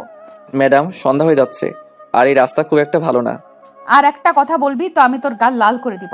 চুপচাপ গাড়ি দাঁড় করা। কিন্তু ম্যাডাম। দাঁতে দাঁত চেপে বললাম গাড়ি থামা বলছি। রাহুল বাধ্য হয়ে গাড়ি দাঁড় করায়। উর্মি তাড়াতাড়ি করে গাড়ি থেকে নেমে হাওয়াই মিঠাইওয়ালার কাছে চলে যায় আর হাওয়াই মিঠাই খাওয়া শুরু করে। রাহুল গাড়ির ভিতরে বসে এক দৃষ্টিতে উর্মির মিঠাই খাওয়া দেখছে। উর্মি পুরো বাচ্চাদের মতো খাচ্ছে। তখনই সেখানে ওই দিনের ছেলেরা চলে আসে। এরা দেখে রাহুল গাড়ি থেকে নেমে উর্মির সামনে গিয়ে দাঁড়ায়। উর্মির তো সেদিকে কোনো খেয়াল নেই, সে তার মতো করে হাওয়াই মিঠাই খেয়েই যাচ্ছে। তখন ছেলেগুলো শীষ বাজিয়ে বাজিয়ে উর্মির সামনে যায়। ছেলেগুলো উর্মির কাছে যাওয়ার আগে রাহুল উর্মির সামনে চলে আসে। তখন ছেলেগুলো বলে, কিরে, আজকেও কি তুই এই মেয়েকে নিয়ে যেতে পারবি? শুধু শুধু ঝামেলা করছেন কেন? ঝামেলা কোথায়? তুই চলে যা, আমাদের এই মেয়েকে ভালো লাগছে, আমরা এর সাথে আজকে সারা রাত একটু মজা করব। ছেলেগুলোর কথা শুনে উর্মি খাওয়া থামিয়ে দিয়ে ছেলেটার গালে ঠাস ঠাস করে বসিয়ে দিয়ে বলে, ফকিরের বাচ্চা, তুই আমায় নিয়ে এমন কথা বলার সাহস পেলি কি করে? এই বলে ছেলেটার গালে শরীরের সমস্ত শক্তি দিয়ে আরো একটা থাপ্পড় বসিয়ে দিলাম। আরেকটা ছেলে যখন এগিয়ে আসবে তখন রাহুল ওই ছেলেকে মারা শুরু করলো। কিছুক্ষণ পর আরো কয়েকজন এসে ওই ছেলেদের সাথে যোগ দিল। রাহুল কোনো উপায় না পেয়ে উর্মিকে নিয়ে দৌড়ানো শুরু করলো। দৌড়াতে দৌড়াতে রাহুলরা আর একটা গ্রামে চলে যায়। ওই গ্রামে গিয়ে রাহুলরা একটা মসজিদে আশ্রয় নেয় আর মসজিদের মুয়াজ্জিনকে সব খুলে বলে। মুয়াজ্জিন সব শুনে রাহুল আর উর্মিকে বসতে বলে। তিনি গ্রামের মুরব্বীদের খবর দিলেন। কিছুক্ষণ পর মুরব্বীরা আসলে রাহুল সবকিছু খুলে বলে আর তাদের সাহায্য চায়। তখন মুরব্বীরা রাহুলদের নিয়ে একটা জায়গায় বসেন। তারপর রাহুল আর উর্মিকে নানান প্রশ্ন জিজ্ঞেস করে। রাহুল সব প্রশ্নের উত্তর সঠিক দিলেও উর্মি সবকিছু উত্তর দেয়নি। রাহুল সবাইকে বলে উর্মি তার স্ত্রী, কারণ রাহুল গ্রামের মুরব্বীদের কথা বলার ধরন আগে থেকে জানতো। উর্মি তখন রাহুলকে সাথে মুরব্বীদের ও নানানভাবে কটূক্তি করে। তখন মুরব্বীরা সবাই মিলে কাজী ডেকে উর্মি আর রাহুলের বিয়ে করিয়ে দিলেন। বিয়ে শেষ হয়ে গেলে রাহুল আর উর্মিকে তাদের গাড়ি পর্যন্ত এগিয়ে দিল। রাহুল সবাইকে বিদায় দিয়ে গাড়িতে উঠে, সাথে উর্মিও গাড়িতে উঠে। রাহুল গাড়ি চালিয়ে কিছু দূর আসার পর উর্মি রাহুলকে গালি দিয়ে বলে, এই চাকরের বাচ্চা চাকর, তোর সাহস হলো কি করে আমায় তোর বউ বলার? এছাড়া কোনো উপায় ছিল না। আমি সবকিছু ঠিক করে নিয়েছিলাম, কিন্তু আপনি সবকিছু ভেস্তে দিলেন। তুই বাড়ির সামান্য চাকর হয়ে আমায় তোর বউ বলবি, সেটা আমি আবার মেনে নিব? তুই ভাবলে কি করে? ম্যাডাম, আপনি গ্রামের মুরব্বীদের কথার মানে বুঝবেন না আর মুরব্বীদের কথার উত্তর দিতে পারবেন না, তাই আমি আপনাকে আমার বউ বলেছি। আপনি যদি আমার সাথে তাল মিলিয়ে কথা বলতেন তাহলে আজকে আপনার সাথে আমার বিয়ে কখনো হতো না। আপনি আপনার জেদ আর ইগোর জন্য আজকের এই পরিস্থিতির সৃষ্টি হয়েছে। আমি এই বিয়ে মানি না, আর না তোকে আমার স্বামী বলেও মানি। আমি কয়েকদিন পরে তোকে ডিভোর্স দিয়ে দিব। আমারও কোনো ইচ্ছে নেই আপনার মতো পাগল আর উন্মাদ মেয়েকে বিয়ে করার। কি বললি ছোট লোকের বাচ্চা? হ্যাঁ ঠিক বলেছি। আমাকে কি পাগল করতে কামড়াইছে যে আপনাকে আমার বিয়ে করতে হবে? ভাগ্য খারাপ আর পরিস্থিতির জন্য আপনাকে বিয়ে করতে হয়েছে। এবার কিন্তু তুই তোর লিমিট ক্রস করছিস। ও আপনি এখন আমায় লিমিট ক্রস করছি বলেছেন? সামান্য কয়েকটা কথা বলতে আপনার লিমিট আমি অতিক্রম করে ফেলেছি। আর আপনি যে আমায় ছোটবেলা থেকে অনেক কথা বলেছেন, তাহলে কি আপনি লিমিট ক্রস করেননি? শুনুন ম্যাডাম, মানুষের আসল পরিচয় তার সৌন্দর্য বা টাকা পয়সা নয়, তার আসল পরিচয় হলো তার ব্যবহার, তার চরিত্র দিয়ে। আপনারা বড় লোকরা মানুষকে বিচার করেন টাকা পয়সা দিয়ে, তাই হয়তো কোনো মানুষ আপনাকে ধোকা দিবে সেটা বুঝে উঠতে পারেন না। আপনারা মনে করেন টাকা পয়সা থাকলেই আসল সুখ, কিন্তু ম্যাডাম সেটা সত্যি না। সত্যিটা হলো মানুষের ভালো কাজেই একজন মানুষের আসল শান্তি। আপনি যদি রাতের বেলা ঘুমানোর আগে শুয়ে শুয়ে চিন্তা করেন কালকে কত টাকা ইনকাম করব, কালকে কোথায় কোথায় পার্টি করব, তাহলে হয়তো আপনি ঘুমাতে পারবেন, কিন্তু শান্তির ঘুম ঘুমাতে পারবেন না। আবার আপনি যদি চিন্তা করেন আজকের দিনে আপনি কতজন মানুষের সাথে ভালো ব্যবহার করছেন আর কয়েকজন মানুষকে সাহায্য করেছেন, সেটা মনে হলে আলাদা একটা শান্তি নিজের ভিতর অনুভব করবেন, আর তখনই ঘুমটাও শান্তি হবে। রাহুলের কথাগুলো প্রথমে উর্মি ভালো না লাগলেও পরে কেন জানি রাহুলের বলা কথাগুলো শুনতে ভালো লাগছিল। তখন রাহুল আবার বলে উঠে, ম্যাডাম চিন্তা করবেন না, আজকের বিষয়টা কেউ জানবে না, আর কয়েকদিন পরে আমি ডিভোর্স পেপারে স্বাক্ষর করে আপনাকে দিয়ে দিব। কথা বলতে বলতে রাহুলরা বাসায় চলে আসে। উর্মি গাড়ি থেকে নেমে বাসার ভিতরে চলে যায়। রাহুল গাড়ি পার্কিং করে বাসার ভেতরে প্রবেশ করে। তখন ফুপা বলেন, কোথায় গিয়েছিলি তোরা? ম্যাডাম কি যেন কাজ ছিল, তাই ম্যাডামকে নিয়ে গেছিলাম। সন্ধ্যা পরে কোথাও বের হবে না, গ্রামের পরিবেশ সন্ধ্যার পরেই পাল্টে যায়। আচ্ছা। রাহুল তার রুমে চলে যায়। রাতের খাবার খাওয়ার সময় ফুফু বলেন, উর্মিমা, তোর আমাদের কোনো অসুবিধা হচ্ছে না তো? না ফুফু, আমার কোনো সমস্যা হচ্ছে না। উর্মিমা, তুই চাইলে কালকে সুমির সাথে সুমির কলেজে যেতে পারিস। তাছাড়া রাহুলও সুমিকে নিয়ে সুমির কলেজে যায়। কলেজে গিয়ে তোরও ভালো লাগবে। তোর ফুফু তো তার কাজ নিয়ে বিজি, আমিও আমার অফিস নিয়ে। তুই একা একা বাসায় থাকিস। আপু যাবে না আমার কলেজে, তাই না আপু? আমি তোকে কখন বললাম আমি যাব না কলেজে? তুই না কালকে বললি যাবি না আমার কলেজে। তখন ইচ্ছা হয়নি, এখন আমার ইচ্ছে হয়েছে তাই। রাহুল সোফায় বসে টিভি দেখছে আর খাবার খাচ্ছে। আর এইদিকে উর্মি কালকে কলেজে যাবে শুনে সুমির অনেক রাগ হচ্ছে। সুমির রাগ হচ্ছে তার বাবার উপর, তিনি কেন উর্মিকে তাদের সাথে কলেজে যেতে বলেছেন। সুমি মন খারাপ করে খাবার নাড়াচাড়া করছে। তখন সুমির মা বলেন, কি রে সুমি, খাচ্ছিস না কেন? খাচ্ছি তো। সুমি, তুই কোনো কিছু নিয়ে টেনশন করেছিস? আস্তে আস্তে করে বললাম, তুই তো আমার আসল টেনশনের কারণ আপু। কালকে কলেজে গিয়ে যে তুই কি করবি সেটা নিয়ে আমি টেনশনে আছি রে বোন। কি রে, কিছু বলছিস না যে? কালকের বাসের জন্য অপেক্ষা করছি। কিসের বাস? সেটা তুমি বুঝবে না। তারপর খাবার শেষ করে যে যার যার রুমে চলে যায়। রাহুলও তার রুমে গিয়ে ঘুমিয়ে পড়ে। পরদিন সকালে রাহুল ঘুম থেকে উঠে সকালে নাস্তা শেষ করে মোবাইলে গেম খেলা শুরু করে। এইদিকে উর্মির আর সুমি সকালে নাস্তা শেষ করে নিজেদের রুমে গিয়ে কলেজে যাওয়ার জন্য রেডি হচ্ছে। কিছুক্ষণ পর উর্মি আর সুমি রেডি হয়ে নিচে আসে আর রাহুলের কোন দিকে নজর নেই। রাহুলের নজর শুধু নিজের মোবাইল স্ক্রিনে। তখন সুমি বলে, এই যে হ্যালো। ব্যস্ত আছি এখন, প্লিজ ডিস্টার্ব করবেন না, তাহলে তো খারাপ হয়ে যাবে। চুপচাপ কর, না হলে তোর। রাহুলের কোনো দিকে খেয়াল নেই, সে শুধু তার গেম নিয়ে ব্যস্ত। সুমি কোনো উপায় না পেয়ে তখন রাহুলকে জোরে ধাক্কা মারে। সুমির ধাক্কায় রাহুলের জ্ঞান ফিরে। তখন রাহুল সামনে তাকিয়ে দেখতে পায় উর্মি আর সুমি দাঁড়িয়ে আছে। রাহুল ফোন রেখে তাড়াতাড়ি করে গাড়ির কাছে চলে যায়। রাহুলের পিছন পিছন উর্মি আর সুমি গাড়ির কাছে চলে আসে। রাহুল দরজা খুলে দিলে উর্মি পিছনের সিটে গিয়ে বসে আর সুমি রাহুলের পাশের সিটে গিয়ে বসে। রাহুল গাড়ি চালানো শুরু করলো। কিছুক্ষণ পর সুমির কলেজে পৌঁছে গেল। সুমি গাড়ি থেকে নেমে উর্মিকে বলে, আপু চলো। চল। রাহুলকে উদ্দেশ্য করে বললাম, কি হলো তুমিও আসো? উর্মি ম্যাডামকে দেখে আমি সুমিকে বললাম, না আপনারা যান, আমি এখানে আছি। আর কোনো কিছু দরকার হলে আমাকে বলবেন, আমি পৌঁছে যাব।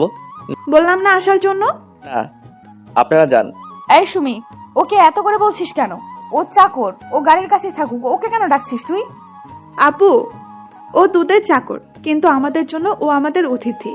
তাই অন্তত তুই আমার কলেজে ওকে চাকর বা অন্য কিছু না বলে খুশি হব। আর কলেজের সবাই বাবাকে সম্মান করে, তাই কলেজের সবার সামনে এমন কোনো আচরণ করিস না যার জন্য বাবার সম্মানহানি না হয়। ওর জন্য তোর এত দরদ কিসের? মানুষ হয়ে মানুষের জন্য দরদ থাকাটা কি স্বাভাবিক নয় আপু? দেখ, আমি ওদের কথা শুনে বুঝতে পারলাম এদের যদি থামানো না হয় তাহলে দুই বোনের মাঝে ঝগড়া চুল ছিঁড়াছিঁড়ি হতে পারে। তখন বললাম, আমি গাড়িতে আছি, আপনারা আসুন। আর গাড়িতে গ্যাস নেই, আমি বরং গ্যাস নিয়ে আসি। এই বলে আমি সেখান থেকে চলে এলাম। রাহুল গাড়িতে এসে আবার গেম খেলা শুরু করলো। আর এইদিকে সুমি আর উর্মি ক্যাম্পাসে গিয়ে বসে। সুমি তার বন্ধু আর বান্ধবীদের সাথে উর্মির পরিচয় করিয়ে দিল। তারপর সবাই মিলে কিছুক্ষণ আড্ডা দিয়ে ক্লাসে চলে যায়। সকল ক্লাস শেষ করে সুমিরা আবার আড্ডা দেওয়া শুরু করে। কিছুক্ষণ পর সবাই যার যার বাসায় চলে যায়। সুমি আর উর্মি এসে দেখতে পায় রাহুল গেম খেলছে। তখন সুমি রাহুলের হাত থেকে মোবাইল নিয়ে নেয়। হঠাৎ করে কেউ আমার হাত থেকে মোবাইলটা নিয়ে নিল। খেলার মাঝে এমনটা করলে বলেন তো কেমনটা লাগে? তা আবার যদি প্রিয় গেমস COD হয় তাহলে তো কোনো কথাই নেই। আমি বিরক্ত নিয়ে তাকালাম পাশে। আমি তখন দেখলাম সুমি আর ম্যাডাম দাঁড়িয়ে আছে। আমি গাড়ি থেকে নেমে তাড়াতাড়ি করে গাড়ির দরজা খুলে দিলাম। ওনারা গাড়িতে বসলে আমি আবার গাড়ি চালানো শুরু করলাম। 40 মিনিট পরে সবাই বাসা থেকে এসে পৌঁছে যায়। দুপুরের খাবার খেয়ে যে যার যার রুমে গিয়ে ঘুমিয়ে পড়ে। বিকেলে রাহুলের ঘুম ভাঙলে রাহুল ছাদে গিয়ে দোলনায় শুয়ে পড়ে। রাহুল শুয়ে শুয়ে এক দৃষ্টিতে আকাশের দিকে তাকিয়ে আছে। সুমিদের বাসার ছাদে এই খারাপ থাকা মনটা নিমিশেই ভালো হয়ে যায়। পাখির কিচিরমিচির শব্দ মানুষের বাসায় ফেরার মতো করে পাখিরাও ফিরে যাচ্ছে তাদের আসল ঠিকানায়। আর সাথে পাখির কিচিরমিচির শব্দ। ঝাঁকে ঝাঁকে চড়ুই পাখি দেখে মনে হচ্ছে যেন পাখিদের মিলন মেলা। দল বেঁধে উড়ে এসে বসে গাছের ডালপালায়। গাছের প্রতিটি শাখা প্রশাখা ভরে ওঠে চড়ুই পাখিতে। আর তাদের কিচিরমিচির শব্দে মুখর থাকে গোটা এলাকা। সুমিদের পাশে বিদ্যুৎ কেন্দ্রের বাগানে বিকেল হলে সমাবেশ শত শত চড়ুই পাখির। সারাদিন এই স্থানটি ফাঁকা থাকে। তবে বিকেল হলেই শুরু হয় পাখিদের আনাগোনা। ঝাঁকে ঝাঁকে চড়ুই পাখি এসে বসতে থাকে পল্লী বিদ্যুৎ সংলগ্ন আশপাশের গাছপালাগুলোতে। সন্ধ্যার আগ মুহূর্ত পর্যন্ত হাজার হাজার পাখি এসে জড়ো হয় এলাকাটিতে। পাখিদের কলকাকলিতে মুখর হয়ে ওঠে পুরো এলাকা। এই সময় এক অপূর্ব পরিবেশের সৃষ্টি হয়। তখনই রাহুল কারো ছাদের আসার শব্দ শুনতে পায়। তখন রাহুল তাকিয়ে দেখে সুমি আর উর্মি ছাদে আসছে। রাহুল সেটা দেখেও না দেখার ভান করে শুয়ে পড়ে। শুয়ে শুয়ে পাখিদের আনাগোনা দেখছে। তখন উর্মি সুমিকে বলে, দেখ কেমন করে শুয়ে আছে। ও শুয়ে আছে, তাতে তোর কি আপু? আমরা এখানে আসছি সেটা কি ও চোখে দেখতে পাচ্ছে না? আচ্ছা আপু, তুই আমায় একটা কথা বলবি? কি কথা বল। রাহুল কি ছোট থেকে আজ পর্যন্ত তোর সাথে কখনো খারাপ ব্যবহার করেছে? তুই রাহুলকে সবার সামনে অনেক বাজেভাবে অপমান করিস, তারপরেও রাহুল তোকে কিছু বলেছে কি? চাকর হয়ে বলবে কি? আপু, ও চাকর হলে ও কিন্তু আমাদেরও মানুষ। আচ্ছা আপু, আজকে যদি রাহুল চাকর না হয়ে কোনো ধনী ছেলে হতো, আর তুই যদি রাহুলের জায়গায় থাকতি, তাহলে তুই যেভাবে রাহুলকে আঘাত করিস, তাকে অনেক বাজেভাবে সবার সামনে টিজ করিস, সেগুলো রাহুল যদি তোর সাথে করতো, তাহলে তুই কি সেগুলো সহ্য করে নিতি? আপু, আমরা যেমন কষ্ট পেলে সেগুলো সহজেই প্রকাশ করতে পারি, কিন্তু রাহুল কষ্টগুলো সহজেই প্রকাশ করতে পারে না। রাহুল তার মনের কষ্টগুলো নিজের মাঝে জমিয়ে রাখে। জানিস তো আপু, মানুষ যখন তার নিজের কষ্টগুলো কারোর সাথে শেয়ার করতে পারে না, তখন আকাশের দিকে তাকিয়ে সেই কষ্টগুলো শেয়ার করে। আপু, তারপরেও যদি তুই চাস, তাহলে আমি রাহুলকে এখান থেকে তুলে দিচ্ছি। সুমির কথাগুলো শুনে কেন জানি উর্মি মনে কিছুটা মায়া হলো রাহুলের জন্য। তখন উর্মি রাহুলের চেহারার দিকে তাকালো। আসলে রাহুলের চেহারায় কষ্টের ছাপ। তখন উর্মি মনে মনে বলে, সত্যি তো ওর চেহারায় কষ্টের ছাপ স্পষ্ট। না, আমার ওর সাথে এমনটা করা ঠিক হয়নি। সত্যি তো, আমি কষ্ট পেলে আমার কষ্টগুলো বাবা মা বা পরিবারের সাথে শেয়ার করতে পারি, কিন্তু রাহুলের তো কোনো পরিবার নেই যে তার কষ্টগুলো কারোর সাথে শেয়ার করবে। আমার সাথে অপমান সহ্য করেও আমায় কোনো একটা কটু কথা বলেনি, কিন্তু রাহুলকে দেখলেই কেন জানি অনেক রাগ হয়। নিজের রাগটাকে কেন জানি কন্ট্রোল করতে পারি না। না, সামনে থেকে ওর সাথে আর এমন করব না। এইদিকে সুমি তাকিয়ে দেখতে পায় উর্মি রাহুলের দিকে তাকিয়ে আছে। তখন সুমি উর্মিকে ধাক্কা দিয়ে বলে, আচ্ছা আপু, তুই দাঁড়া, আমি রাহুলকে তুলে দিচ্ছি দোলনা থেকে। সুমিকে আটকিয়ে দিয়ে বললাম, না লাগবে না, চল নিচে চল, ও ওর মতো থাকুক। চলো ফুফু আর ফুফার সাথে কথা বলি গিয়ে। সুমি উর্মির কথা শুনে একটা মুচকি হাসি দিল। উর্মি সুমিকে আর কোনো কথা বলার সুযোগ না দিয়ে নিচে চলে যায়। সন্ধ্যাবেলা রাহুল ছাদ থেকে নেমে নিচে চলে যায়। সন্ধ্যাবেলা সবাই একসাথে বসে নাস্তা করছে, কিন্তু রাহুলকে দেখে মনে হচ্ছে রাহুল কিছু নিয়ে টেনশনে আছে। তখন ফুফু রাহুলকে বললেন, কি রে রাহুল, কি হয়েছে তোর? তুই এত চুপচাপ বসে আছিস যে, আর কাকে কল দিচ্ছিস বারবার? ফুপুর কথা শুনে সবাই রাহুলের দিকে তাকায়। তখন ফুপা রাহুলকে প্রশ্ন করেন, কিরে রাহুল, কি হয়েছে? কিছু সমস্যা হয়েছে কি? ফুপা, মনে হচ্ছে কিছু একটা সমস্যা হয়েছে। কি সমস্যা? বাড়িতে কল দিচ্ছি কিন্তু কেউ কল রিসিভ করছে না, সবার ফোন বন্ধ দেখাচ্ছে। ওরে চিন্তা করিস না, সব ঠিক হয়ে যাবে।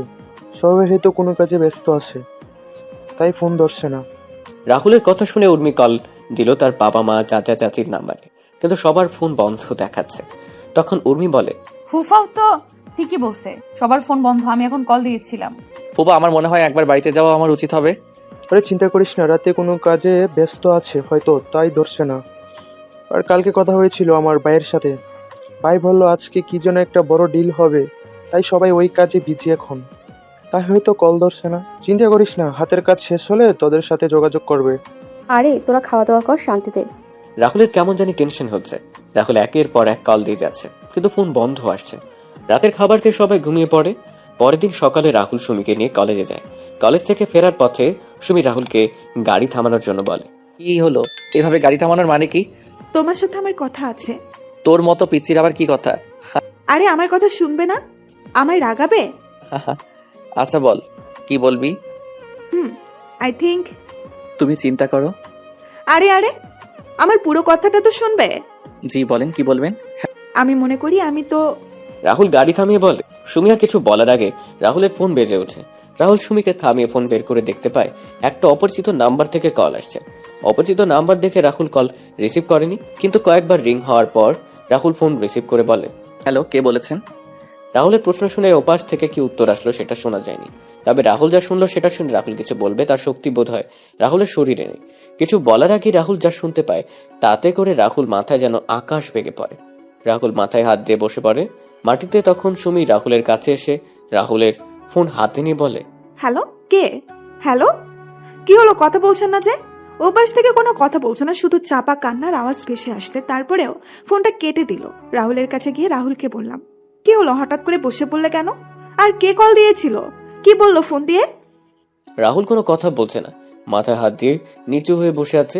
সুমি একের পর এক প্রশ্ন করে যাচ্ছে, কিন্তু রাহুল কিছু বলছে না। হঠাৎ করে রাহুল বসা থেকে দাঁড়িয়ে যায়। তখন রাহুল বলে, এখন আমায় বাসায় যেতে হবে। কেন? সবকিছু ডিটেলসে বলা যাবে না। কিন্তু তুমি না বললে কি বলবে আমায়? কিছু না, বাইকে ওঠো। না, তুমি আগে বলো আমায় কি বলতে চেয়েছিলে। সুমি প্লিজ দয়া করে বাইকে ওঠো, আমায় এখন বাসায় যাওয়া লাগবে। না বলছি তো না। তাহলে থাকো তুমি। এই বলে আমি বাইক চালিয়ে বাসায় চলে এলাম। বাসায় এসে ম্যাডামকে ডাকতে ডাকতে লাগলাম, ম্যাডাম ম্যাডাম ম্যাডাম। উর্মি রুমে বসে কানে হেডফোন গুঁজে গান শুনছিল, যার কারণে রাহুলের চিৎকার শুনতেও পাচ্ছিল না। তখন রান্নাঘর থেকে ফুফু বের হয়ে এসে বলেন, কি রে রাহুল, এভাবে চিৎকার করছিস কেন? কি হয়েছে তোর? এত কিছু বলার সময় নেই, আমাদের এখন বের হতে হবে। বের হবি মানে? ফুপু পরে সব বলবো। ম্যাডাম কোথায়? উর্মি তো ওর রুমে আছে। রাহুল তাড়াতাড়ি করে সিঁড়ি বেয়ে উর্মির রুমে গিয়ে দরজা নক না করে উর্মির রুমে ঢুকে পড়ে। রাহুল রুমে ঢুকে দেখতে পায় উর্মি কানে হেডফোন লাগিয়ে উল্টো হয়ে শুয়ে আছে। তখন রাহুল গিয়ে উর্মির কান থেকে হেডফোন খুলে দিল। তখন উর্মি বিরক্তিকর ভাব নিয়ে তাকালো। উর্মি রাহুলকে দেখে রেগে বলে, ছোট লোকের বাচ্চা, তো সাহস হলো কি করে আমার রুমে ঢুকে আবার আমার কান থেকে হেডফোন খুলে নিস? সরি ম্যাডাম, আপনাকে আমি নিচে থেকে অনেক ডাকছিলাম, কিন্তু আপনি শুনতে পাননি, তাই আমি রুমে এসে হেডফোন খুলতে বাধ্য হই। তুই বেশি কথা বলছিস কেন? তোকে কি আমি সাফাই দিতে বলছি? এখন বল কি হইছে? আমাদের এখান থেকে বেরোতে হবে। কেন? সেটা গেলেই জানতে পারবেন। আমি যাব না, আমি আরো কয়েকদিন থাকবো এখানে। প্লিজ ম্যাডাম চলুন, আমি আপনার পায়ে পড়ি। Please madam, please. চুপচাপ রুম থেকে বের হ বলছি, না হলে তোকে। এবার আর নিজের রাগটা সামলাতে পারলাম না। তখন বললাম, না হলে কি করবি তুই? ছোটবেলা থেকেই তো আমায় অপমান করে আসছিস, আর এখন নতুন কি করবি তুই? ছোট লোকের বাচ্চা, তুই তুই আমায় তুই করে কথা বলছিস? তোকে তো আমি। উর্মি যেই রাহুলকে মারার জন্য হাত তুললো, তখন রাহুল উর্মি গালে ঠাস ঠাস করে দুটো থাপ্পড় দিয়ে দিল। উর্মি থাপ্পড়গুলো খেয়ে অবাক হয়ে রাহুলের দিকে তাকিয়ে আছে। তখন রাহুল বলে, কোনো কথা না বলে চুপচাপ গাড়িতে গিয়ে বসেন। কুত্তার বাচ্চা, তুই আমায় থাপ্পড় মারলি, দেখ আমি তোর কি অবস্থা করি। রাহুল উর্মির হাত ধরে উর্মিকে নিয়ে সিঁড়ি বেয়ে নিচে এসে উর্মিকে গাড়িতে বসিয়ে রাহুলও গাড়িতে বসে পড়ে। রাহুল গাড়ি স্টার্ট দিল। এদিকে রাহুল আর উর্মির যাওয়ার দিকে অবাক হয়ে তাকিয়ে আছেন ফুপু। ফুপুর ঘোর কাটে সুমির ধাক্কা দেওয়াতে। তখন সুমি তার মাকে বলে, মা কি হলো, তুমি এখানে কি করছো? রাহুল হঠাৎ করে বাসায় এসে উর্মিকে জোর করে গাড়িতে তুলে নিয়ে চলে গেল। ওরা চলে গেল আর তুমি ওদের আটকাতে পারলে না? রাহুল তো কোনো কথা বলার সুযোগই দিল না। ধুর, তুমি যে কি করো? কথাটা বলে সুমি ঘরের ভিতরে ঢুকে সোফায় বসে রাহুলের নাম্বারে কল দিল, কিন্তু রাহুল বারবার ফোন কেটে দিচ্ছে। এদিকে উর্মি রাহুলকে নানা রকমের কথা বলে গালি দিচ্ছিল, কিন্তু রাহুল সেগুলো কানে নিচ্ছিল না। রাহুল গাড়ি বেপরা গতিতে চালাতে শুরু করলে তখন রাহুলকে উর্মি বলে, ছোট লোকের বাচ্চা, কি করছিস কি? গাড়ি এভাবে চালাচ্ছিস কেন? গাড়ির কোনো ক্ষতি হলে তোর অবস্থাও কিন্তু খারাপ হয়ে যাবে। অবশ্য তোর আজকে এমন অবস্থা করবো সেটা তুই কল্পনাও করতে পারবি না। আমার গায়ে হাত তোলা, তাই না? তুই বুঝবি এই উর্মি চৌধুরী কি জিনিস। উর্মি ম্যাডাম পাগলের মতো তার প্রলাপ করেই যাচ্ছেন। আমি সেদিকে মনোযোগ না দিয়ে আমি চিন্তা করছি ফোনে আসার খবরটা যেন সত্যি না হয়। আমরা বাসায় পৌঁছাতে পৌঁছাতে বোধহয় অনেক লেট করে ফেলেছি। আমরা বাসায় এসে দেখতে পেলাম সবাই বাসার বাগানে বসে আছে। আমি গাড়ি থেকে সবার কাছে গিয়ে ছোট আব্বুকে বললাম, ছোট আব্বু তোমরা এখানে? বাবারে, আমাদের সবকিছু কেড়ে নিয়েছে ও। কে ছোট আব্বু? আমরা ওকে নিজের ছেলের মতো মনে করতাম, কিন্তু ও যে আমাদের পিছন দিয়ে চোরের মতো ছুরি মেরে দিল, এটা হয়তো আমাদের কপালে লেখা ছিল। ছোট আম্মু, ছোট আব্বু, চাচা চাচি, দাদিমা কান্না করছে। সবচেয়ে আমার কষ্ট লাগছে দাদিমার জন্য। দাদিমাকে এই বয়সে এইভাবে বাসার বাইরে থাকতে হবে। সবাইকে শান্ত করার চেষ্টা করছিলাম। তখন ম্যাডাম ছোট আম্মুকে বলেন, মা, তোমরা এইভাবে বাসার বাইরে কেন? আমাদের সব জিনিসপত্র বাইরে দেখছি। বাড়িতে পুলিশ অফিসার, উকিল, এসবের মানে কি? যাও, তোমার ভালোবাসার মানুষকে গিয়ে সেটা জিজ্ঞেস করো। মানে? আমি তোকে আগে বলেছিলাম একে বিশ্বাস করিস না। দেখছিস তো তুই, আজকে ওর জন্য আমরা রাস্তায় নেমে এসেছি। আমি বলছি। চুপ থাক তুই। আজকে ছোট আব্বুরা কার জন্য রাস্তায় এসে নেমেছে সেটা আপনি জানেন? বলছি না তুই কি বলি? আর কে আছে এর পেছনে? আপনার হবু স্বামী, আপনার বয়ফ্রেন্ড জয়। রাহুলের কলার চেপে ধরে বললাম, জয়কে নিয়ে একদম মিথ্যা কথা বললাম, তোকে খুন করে ফেলবো। তুই বাড়ির চাকর, বাড়ির চাকরের মতো থাকবি, আমাদের কথার মাঝে কথা বলতে আসবি না একদম। তখন জয় বাসা থেকে বের হয়ে আসে। জয় এসে উর্মিকে উদ্দেশ্য করে বলে, জানো রাহুল সত্যি বলছে এসব। রাহুলের সামনে থেকে জয়ের সামনে গিয়ে বললাম, কি বলছো কি তুমি এইসব? হ্যাঁ জানো, তুমি যা শুনেছো সেটাই সত্যি। এই বাড়ি গাড়ি সেই সম্পত্তি হাতিয়ে নেওয়ার জন্য আমি অনেক কিছু করেছি, আর ফাইনালি আমি আমার প্ল্যানে জয়ী হলাম। জয়, মজা করার সময় এটা না। আরে আমি মজা করছি না তো, আমি সিরিয়াসলি বলছি। উর্মি জানেমান, এই সম্পত্তি হাতিয়ে নেওয়ার জন্য আমি তোমার সাথে ভালোবাসার নাটক করি, তোমার পিছনে কুত্তর মতো ঘুরে বেরিয়েছি। আস্তে আস্তে তোমার থেকে সকল ইনফরমেশন কালেক্ট করে তারপর আমি আমার কাজে নেমে পড়ি। আর এখন তোমরা তোমাদের বাড়ির বাইরে। Now get lost my home and get lost my life. ও হ্যাঁ, তোমায় একজনের সাথে পরিচয় করিয়ে দিতে ভুলে গেছি। একটু দাঁড়াও। Liza, Liza, meet my wife Liza. জয়ের কথাগুলো শুনে উর্মির চোখ যেন অমাবস্যার অন্ধকারে নেমে এলো। উর্মি জয়ের কলার চেপে ধরে বলে, এই কুত্তার বাচ্চা, তুই আমায় এভাবে ঠকালি কেন? জয় ঠাস ঠাস করে দুটো থাপ্পড় উর্মির গালে বসিয়ে দিয়ে বলে, তোর মতো নষ্টা আর অহংকারী মেয়েকে কাজে ব্যবহার করা যায়, কিন্তু ভালোবাসা যায় না। আর এই জয়ের রুচি এতটাও খারাপ হয়ে যায়নি যে তোর মতো একটা বাজারি মেয়েকে ভালোবাসবো। তুই ছিলি আমার দাবার চালের এক কোটি, তোকে দিয়েই আমি গেমটা জিতে নিলাম। গেম শেষ, সাথে তুইও। এখন সসম্মানে আমার বাড়ি থেকে বের হয়ে যাও, না হলে ঘাড় ধাক্কা দিয়ে বের করে দেব। রাহুল যখন সবাইকে নিয়ে চলে আসছিল তখন জয় রাহুলকে উদ্দেশ্য করে বলে, কি রে রাহুল, তুই এদের নিয়ে কোথায় যাচ্ছিস? তুই চাইলে থাকতে পারিস আমাদের সাথে। আমরা ওদের মতো এত পশু না যে তোর সাথে খারাপ ব্যবহার করব। হালকা হেসে বললাম, আমি আপনার মতো বেইমানও না যে যেই বিছানায় ঘুমাবো আবার সেই বিছানায় ভেঙেও ফেলবো। জয় সাহেব চাকর হতে পারি, তবে মালিকের সাথে কোনো সময়ই বেইমানি করব না। তবে খুব তাড়াতাড়ি দেখা হবে আপনার সাথে। জায়গা এটা থাকবে, বাড়িও এটা থাকবে, তফাৎ শুধু হবে আমি বাড়ির মালিক আর আপনি রাস্তার কুত্তা হবেন। কথাটি বলে রাহুল সবাইকে নিয়ে চলে আসে ওই বাসা থেকে। রাহুল সবাইকে নিয়ে একটা বাগানের পাশে বসে। তখন রাহুল সবাইকে উদ্দেশ্য করে বলে, ছোট আব্বু, চাচা, এসব হলো কি করে? আমরা কিছুই বলতে পারছি না।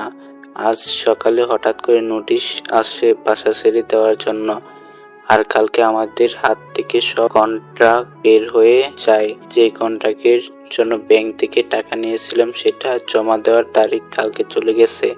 আমি তো কখনো বিশ্বাস করতে পারি নাই জয় এমন করবে। ছোট আব্বু আর চাচা, তোমরা পুরোনো কথা ভুলে যাও, আমাদেরও নতুন করে আবার শুরু করতে হবে। কিন্তু নতুন করে শুরু করতে হলে তো অনেক টাকা দরকার। সেসব চিন্তা পরে করা যাবে, আগে দাদিমাকে নিয়ে চলো ফুপাতের বাড়িতে। আর ছোট আব্বু আর চাচা, তোমরা সেখানে কয়েকটা দিন থাকতে হবে, আর আমি আবার সিলেটে ফিরে আসব। কেন? কাজ আছে ছোট আম্মু। তারপর রাহুল একটা গাড়ি ঠিক করে সবাইকে নিয়ে আবার ফুপাদের বাড়ির উদ্দেশ্যে রওনা দিল। 3 ঘন্টা পর সবাই ফুপাদের বাসায় পৌঁছে গেল। ফুপু সবাইকে দেখে তো অনেক খুশি। তারপর সবাই মিলে ভেতরে গিয়ে বসলেন আর রাহুল তার রুমে চলে যায়। এদিকে সুমি ও রাহুলের রুমে আসে। সুমি এসে দেখতে পায় রাহুল তার জামা কাপড় সব গুছিয়ে নিচ্ছে। তখন সুমি রাহুলকে বলে, কি ব্যাপার, তুমি কাপড় গুছাচ্ছ কেন? চলে যাব তাই। মানে? যা শুনেছো সেটাই। আমি আর কোনো কথা না বলে ব্যাগ নিয়ে নিচে চলে এলাম। আমায় নিচে নামতে দেখে ছোট আব্বু বললেন, কি রে, কোথায় যাচ্ছিস তুই?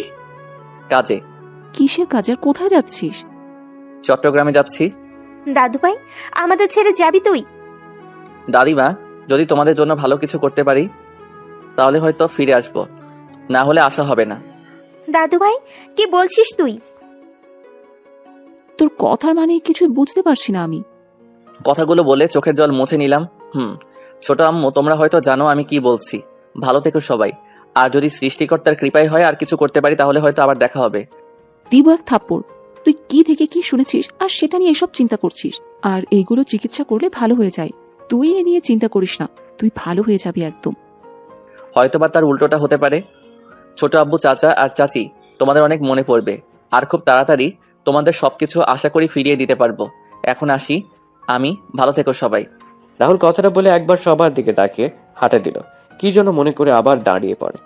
রাহুল পেছন ফিরে সুমির সামনে এসে বলে, সুমি, ভালো করে পড়ালেখা করিস, তোকে অনেক বড় একজন ডাক্তার হতে হবে। আর ভালো কাউকে দেখে বিয়ে করে নিস। আর আমায় নিয়ে উল্টাপাল্টা চিন্তা করা বন্ধ কর। তোর সামনে একটা উজ্জ্বল ভবিষ্যৎ দাঁড়িয়ে আছে। ফুপু আর ফুপা তোর থেকে অনেক ভালো কিছু আশা করে, তুই তাদের সে আশাটুকু এভাবে শেষ করে দিস না। রাহুলের কথা শুনে সুমি এবার কান্না করে দিল। রাহুল যখন দুপুরে চলে যায় তখনও সুমি অনেক কান্না করেছিল। সুমি কান্না মিশ্রিত স্বরে বলে, তুমি হঠাৎ করে এ ধরনের কথা বলছো কেন? আর আমি কি বলছি তুমি ভালো করে সেটা বুঝতে পারছো। আশা করি তুই আমার ইচ্ছেটা পূরণ করবি। রাহুল এবার উর্মির সামনে গিয়ে বলল, ম্যাডাম, আজকে ঘটনার জন্য আমি দুঃখিত। আমি জানি আপনার উপর এভাবে হাত তোলা আমার ঠিক হয়নি। আমি চাইলে সেই থাপ্পড়গুলো আমায় ফিরিয়ে দিতে পারেন। আমি কিছু বলবো না। উর্মি এত সময় সবার কথা শুনছিল আর সবার মুখের দিকে তাকাচ্ছিল। রাহুলের কথা শুনে রাগ হলেও কেন জানি উর্মি আজকে রাহুলের কথাগুলো শুনতে বেশ খারাপ লাগছে। তখন উর্মি বলে, যা, ক্ষমা করে দিলাম। রাহুল বেরিয়ে পড়ে বাসা থেকে। তারপর রাহুল একটা বাসে উঠে পড়ে, লক্ষ্য চট্টগ্রাম যাওয়া। কিছুক্ষণ পর বাস চলা শুরু করলো চট্টগ্রামের উদ্দেশ্যে। পরের দিন সকালে বাস পৌঁছে যায় চট্টগ্রামে। রাহুল বাস থেকে নেমে একটা অফিসের উদ্দেশ্যে একটা সিএনজি নিয়ে রওনা দিল। কিছুক্ষণ সিএনজি এসে থামে একটা অফিসের সামনে। রাহুল ভাড়া মিটিয়ে অফিসের দিকে হাঁটা দিল। তখন দারোয়ান রাহুলের পথ আটকে দাঁড়ালো। দারোয়ান রাহুলকে বলে, কোথায় যাবেন আপনি? আপনার বসের সাথে দেখা করব। স্যারের সাথে দেখা করার জন্য অ্যাপয়েন্টমেন্ট নিতে হবে। না। তাহলে আজকে আপনি স্যারের সাথে দেখা করতে পারবেন না। আচ্ছা, আপনি কাগজটা আপনার স্যারের কাছে দিলেই উনি আমায় চিনতে পারবেন। আচ্ছা। রাহুলকে বসিয়ে রেখে দারোয়ান রাহুলের দেওয়া কাগজটা নিয়ে ভেতরে চলে গেল। দারোয়ান তার স্যারের কাছ থেকে অনুমতি নিয়ে তার রুমে প্রবেশ করে। তখন দারোয়ান তার স্যারকে উদ্দেশ্য করে বলে, স্যার, একটা লোক আপনার সাথে দেখা করতে চায়, কিন্তু উনি আচ্ছা অ্যাপয়েন্টমেন্ট নিয়ে আসেননি। চাচা, তাহলে বলে দাও আমি বিজি কিন্তু স্যার, এই কাগজটা দিয়ে বললেন এই কাগজটা দেখলে আপনি ওনাকে চিনতে পারবেন। আছি। আচ্ছা, দাও দেখি কাগজটা। কাগজটা পড়ে অফিসের বস দারোয়ানকে উদ্দেশ্য করে বলল, চাচা, কোথায় আছেন এখন রাহুল? রাহুলকে এই চিঠিটা যে দিয়ে গেছে সে কোথায় এখন? স্যার, ওনাকে আমি ওয়েটিং রুমে বসিয়ে আসছি। আচ্ছা চলো। তারপর দারোয়ান আর বস মিলে ওয়েটিং রুমে এসে দেখতে পায় রাহুল বসে আছে।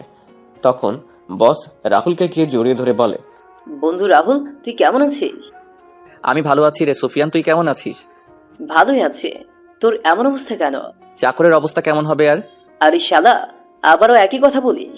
তুই কি আর এই কথাগুলো ছাড়া অন্য কথাগুলো বলতে পারিস না? যা সত্যি তাই বললাম। চল আমার রুমে, কতদিন পরে তোর সাথে দেখা। আর দারোয়ান চাচা, তুমি 2টা ঠান্ডা পাঠিয়ে দিও আমার রুমে। বল। আচ্ছা।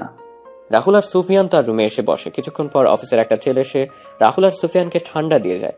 সুফিয়ান তখন রাহুলকে বলে, বন্ধু, এবার তোর কি খবর? ভালো আছি, তুই কেমন আছিস? ভালো আছি বন্ধু। আজকের এই ভালো থাকার পেছনে সব অবদান তোর বন্ধু। আজকের এই ভালো থাকার পেছনে সব অবদান তোর বন্ধু। তুই যদি ওই দিন আমায় সাহায্য না করতে, তাহলে আমি কখনো ভালো থাকতে পারতাম না, আর এই পজিশনে আসতেও পারতাম না। আরে শালা, তুই আমার বন্ধু, আমি তোকে সাহায্য করবো না তো কাকে করবো বল? তোর মতো বন্ধু পাওয়া ভাগ্যের ব্যাপার। মিতু আর নমি কেমন আছে? ভালো আছে ওরা। চল বাসায় চল, আজকে কতদিন পরে একসাথে। আর মিতু তো তোকে দেখলে অনেক খুশি হবে। জানিস, মিতু আর আমি প্রায় তোর কথা বলি। না রে বন্ধু, তোর কাছে কিছু কাজে আসছি, সেটা হয়ে গেলে আমি চলে যাব। শাল্লা, চলে যাবে মানে? পাক্কা কয়েক মাস আমার এখানে থাকবে। 2 বন্ধু মিলে অনেক ঘোরাঘুরি করব। চল বাসায় চল, এখন আর কোনো কথা হবে না। তারপর সুফিয়ান রাহুলকে জোর করে নিয়ে অফিস থেকে বাড়ি চলে যায়। বাসার সামনে গিয়ে রাহুল বেল বাজায়। কিছুক্ষণ পর মিতু দরজা খুলে দিল। সুফিয়ানকে দেখে মিতু বলে, কি ব্যাপার, তুমি এই সময় বাড়িতে? আমি আর আমার সাথে একজন এসেছে, যাকে দেখলে তুমি অনেক খুশি হয়ে যাবে। ও আচ্ছা, তাই নাকি? তাহলে দেখি কে আছে। মিতুর কথা শুনে সুফিয়ান সরে দাঁড়ায়। তখন মিতু দেখতে পায় রাহুল দাঁড়িয়ে আছে। রাহুলকে দেখে মিতু রাহুলকে জড়িয়ে ধরে। তখন মিতু বলে, আরে রাহুল, তুই কেমন আছিস? ভালো আছি, তুই কেমন আছিস? অনেক ভালো আছি রে, আয় ভেতরে আয়। ভিতরে গিয়ে বসার পর রাহুল সুফিয়ানকে বলে, সুফিয়ান, তোর সাথে কথা ছিল, আর আমায় সিলেট ফিরতে হবে। ওই হারামি, এখন কয়েক মাস সিলেটে যাওয়া হচ্ছে না তোর। তুই এখন আমাদের সাথেই কয়েক মাস থাকবি। তা হয় না রে মিতু, আমার হাতে সময় কম, কিন্তু কাজ অনেক। আর কোনো কথা না বলে খাবার টেবিলে আয়, খাওয়া দাওয়া শেষ করে বাকি কথা হবে। রাহুল আর সুফিয়ান খাবার টেবিলে বসতেই ডমি এসে রাহুলকে মামা মামা ডেকে রাহুলের কোলে উঠে যায়। রাহুল খাবার খাচ্ছে, সাথে নমিকেও খাইয়ে দিচ্ছে। মিতু আর সুফিয়ান তো অনেক খুশি রাহুলকে পেয়ে। খাওয়া দাওয়া শেষ করে রাহুল নমিকে কোলে নিয়ে সোফায় বসে, সুফিয়ানও এসে রাহুলের পাশে বসে। মিতু তার রান্নাঘরে কাজ শেষ করে এসে রাহুল আর সুফিয়ানের সাথে আড্ডায় অংশ নিল। কিছুক্ষণ পর সুফিয়ান বলল, এখন বল, আগে কি বলতে চাইছিলি? আমার তোর সাহায্যের প্রয়োজন বন্ধু, অনেক ভেবেচিন্তে আমি তোর কাছে এসেছি। কি হয়েছে বলবি তো? আর ও তোকে সাহায্য করবে না, ওর ঘাড় করবে। আরে আমি মানা করেছি কি? তুমি এর মাঝে আমার ঘাড় ধরে টানাটানি শুরু করলে। আচ্ছা বল, তুই কিরকম সাহায্য চাস? শোন তাহলে, সবকিছু খুলে বললাম জয়ের কথাগুলো। ভালো হয়েছে, উর্মির সাথে এমনটাই হওয়ার কথা ছিল। উর্মি তোর সাথে যা করেছে জয়ের করা কাজগুলো তো কিছুই না, কিন্তু কষ্ট হচ্ছে উর্মির পরিবারের সবার জন্য। ওনারা এইভাবে এই বয়সে বাড়ি ছাড়া হবেন, এর চেয়ে আর খারাপ কিছু কি হতে পারে? তো বন্ধু, এখন আমি কি করতে হবে তুই বল। এই জয়ের কাছ থেকে আমি 1 মিনিটে সবকিছু কেড়ে নিব, তুই শুধু একবার বল। আমায় কিছু টাকা দিবি তুই? ছোট আব্বুকে নতুন একটা ব্যবসায় শুরু করে দিতাম আর কি। এই ছোট ব্যবসায় দিয়ে যদি তারা আগের পর্যায়ে যেতে পারেন তাহলে তো ভালোই হয়। চিন্তা করিস না, আমি তোর সব টাকা 2 বছরের মাঝে পরিশোধ করে দিব। তোর কি মাথা খারাপ হলো রাহুল? তুই কি বলছিস এসব?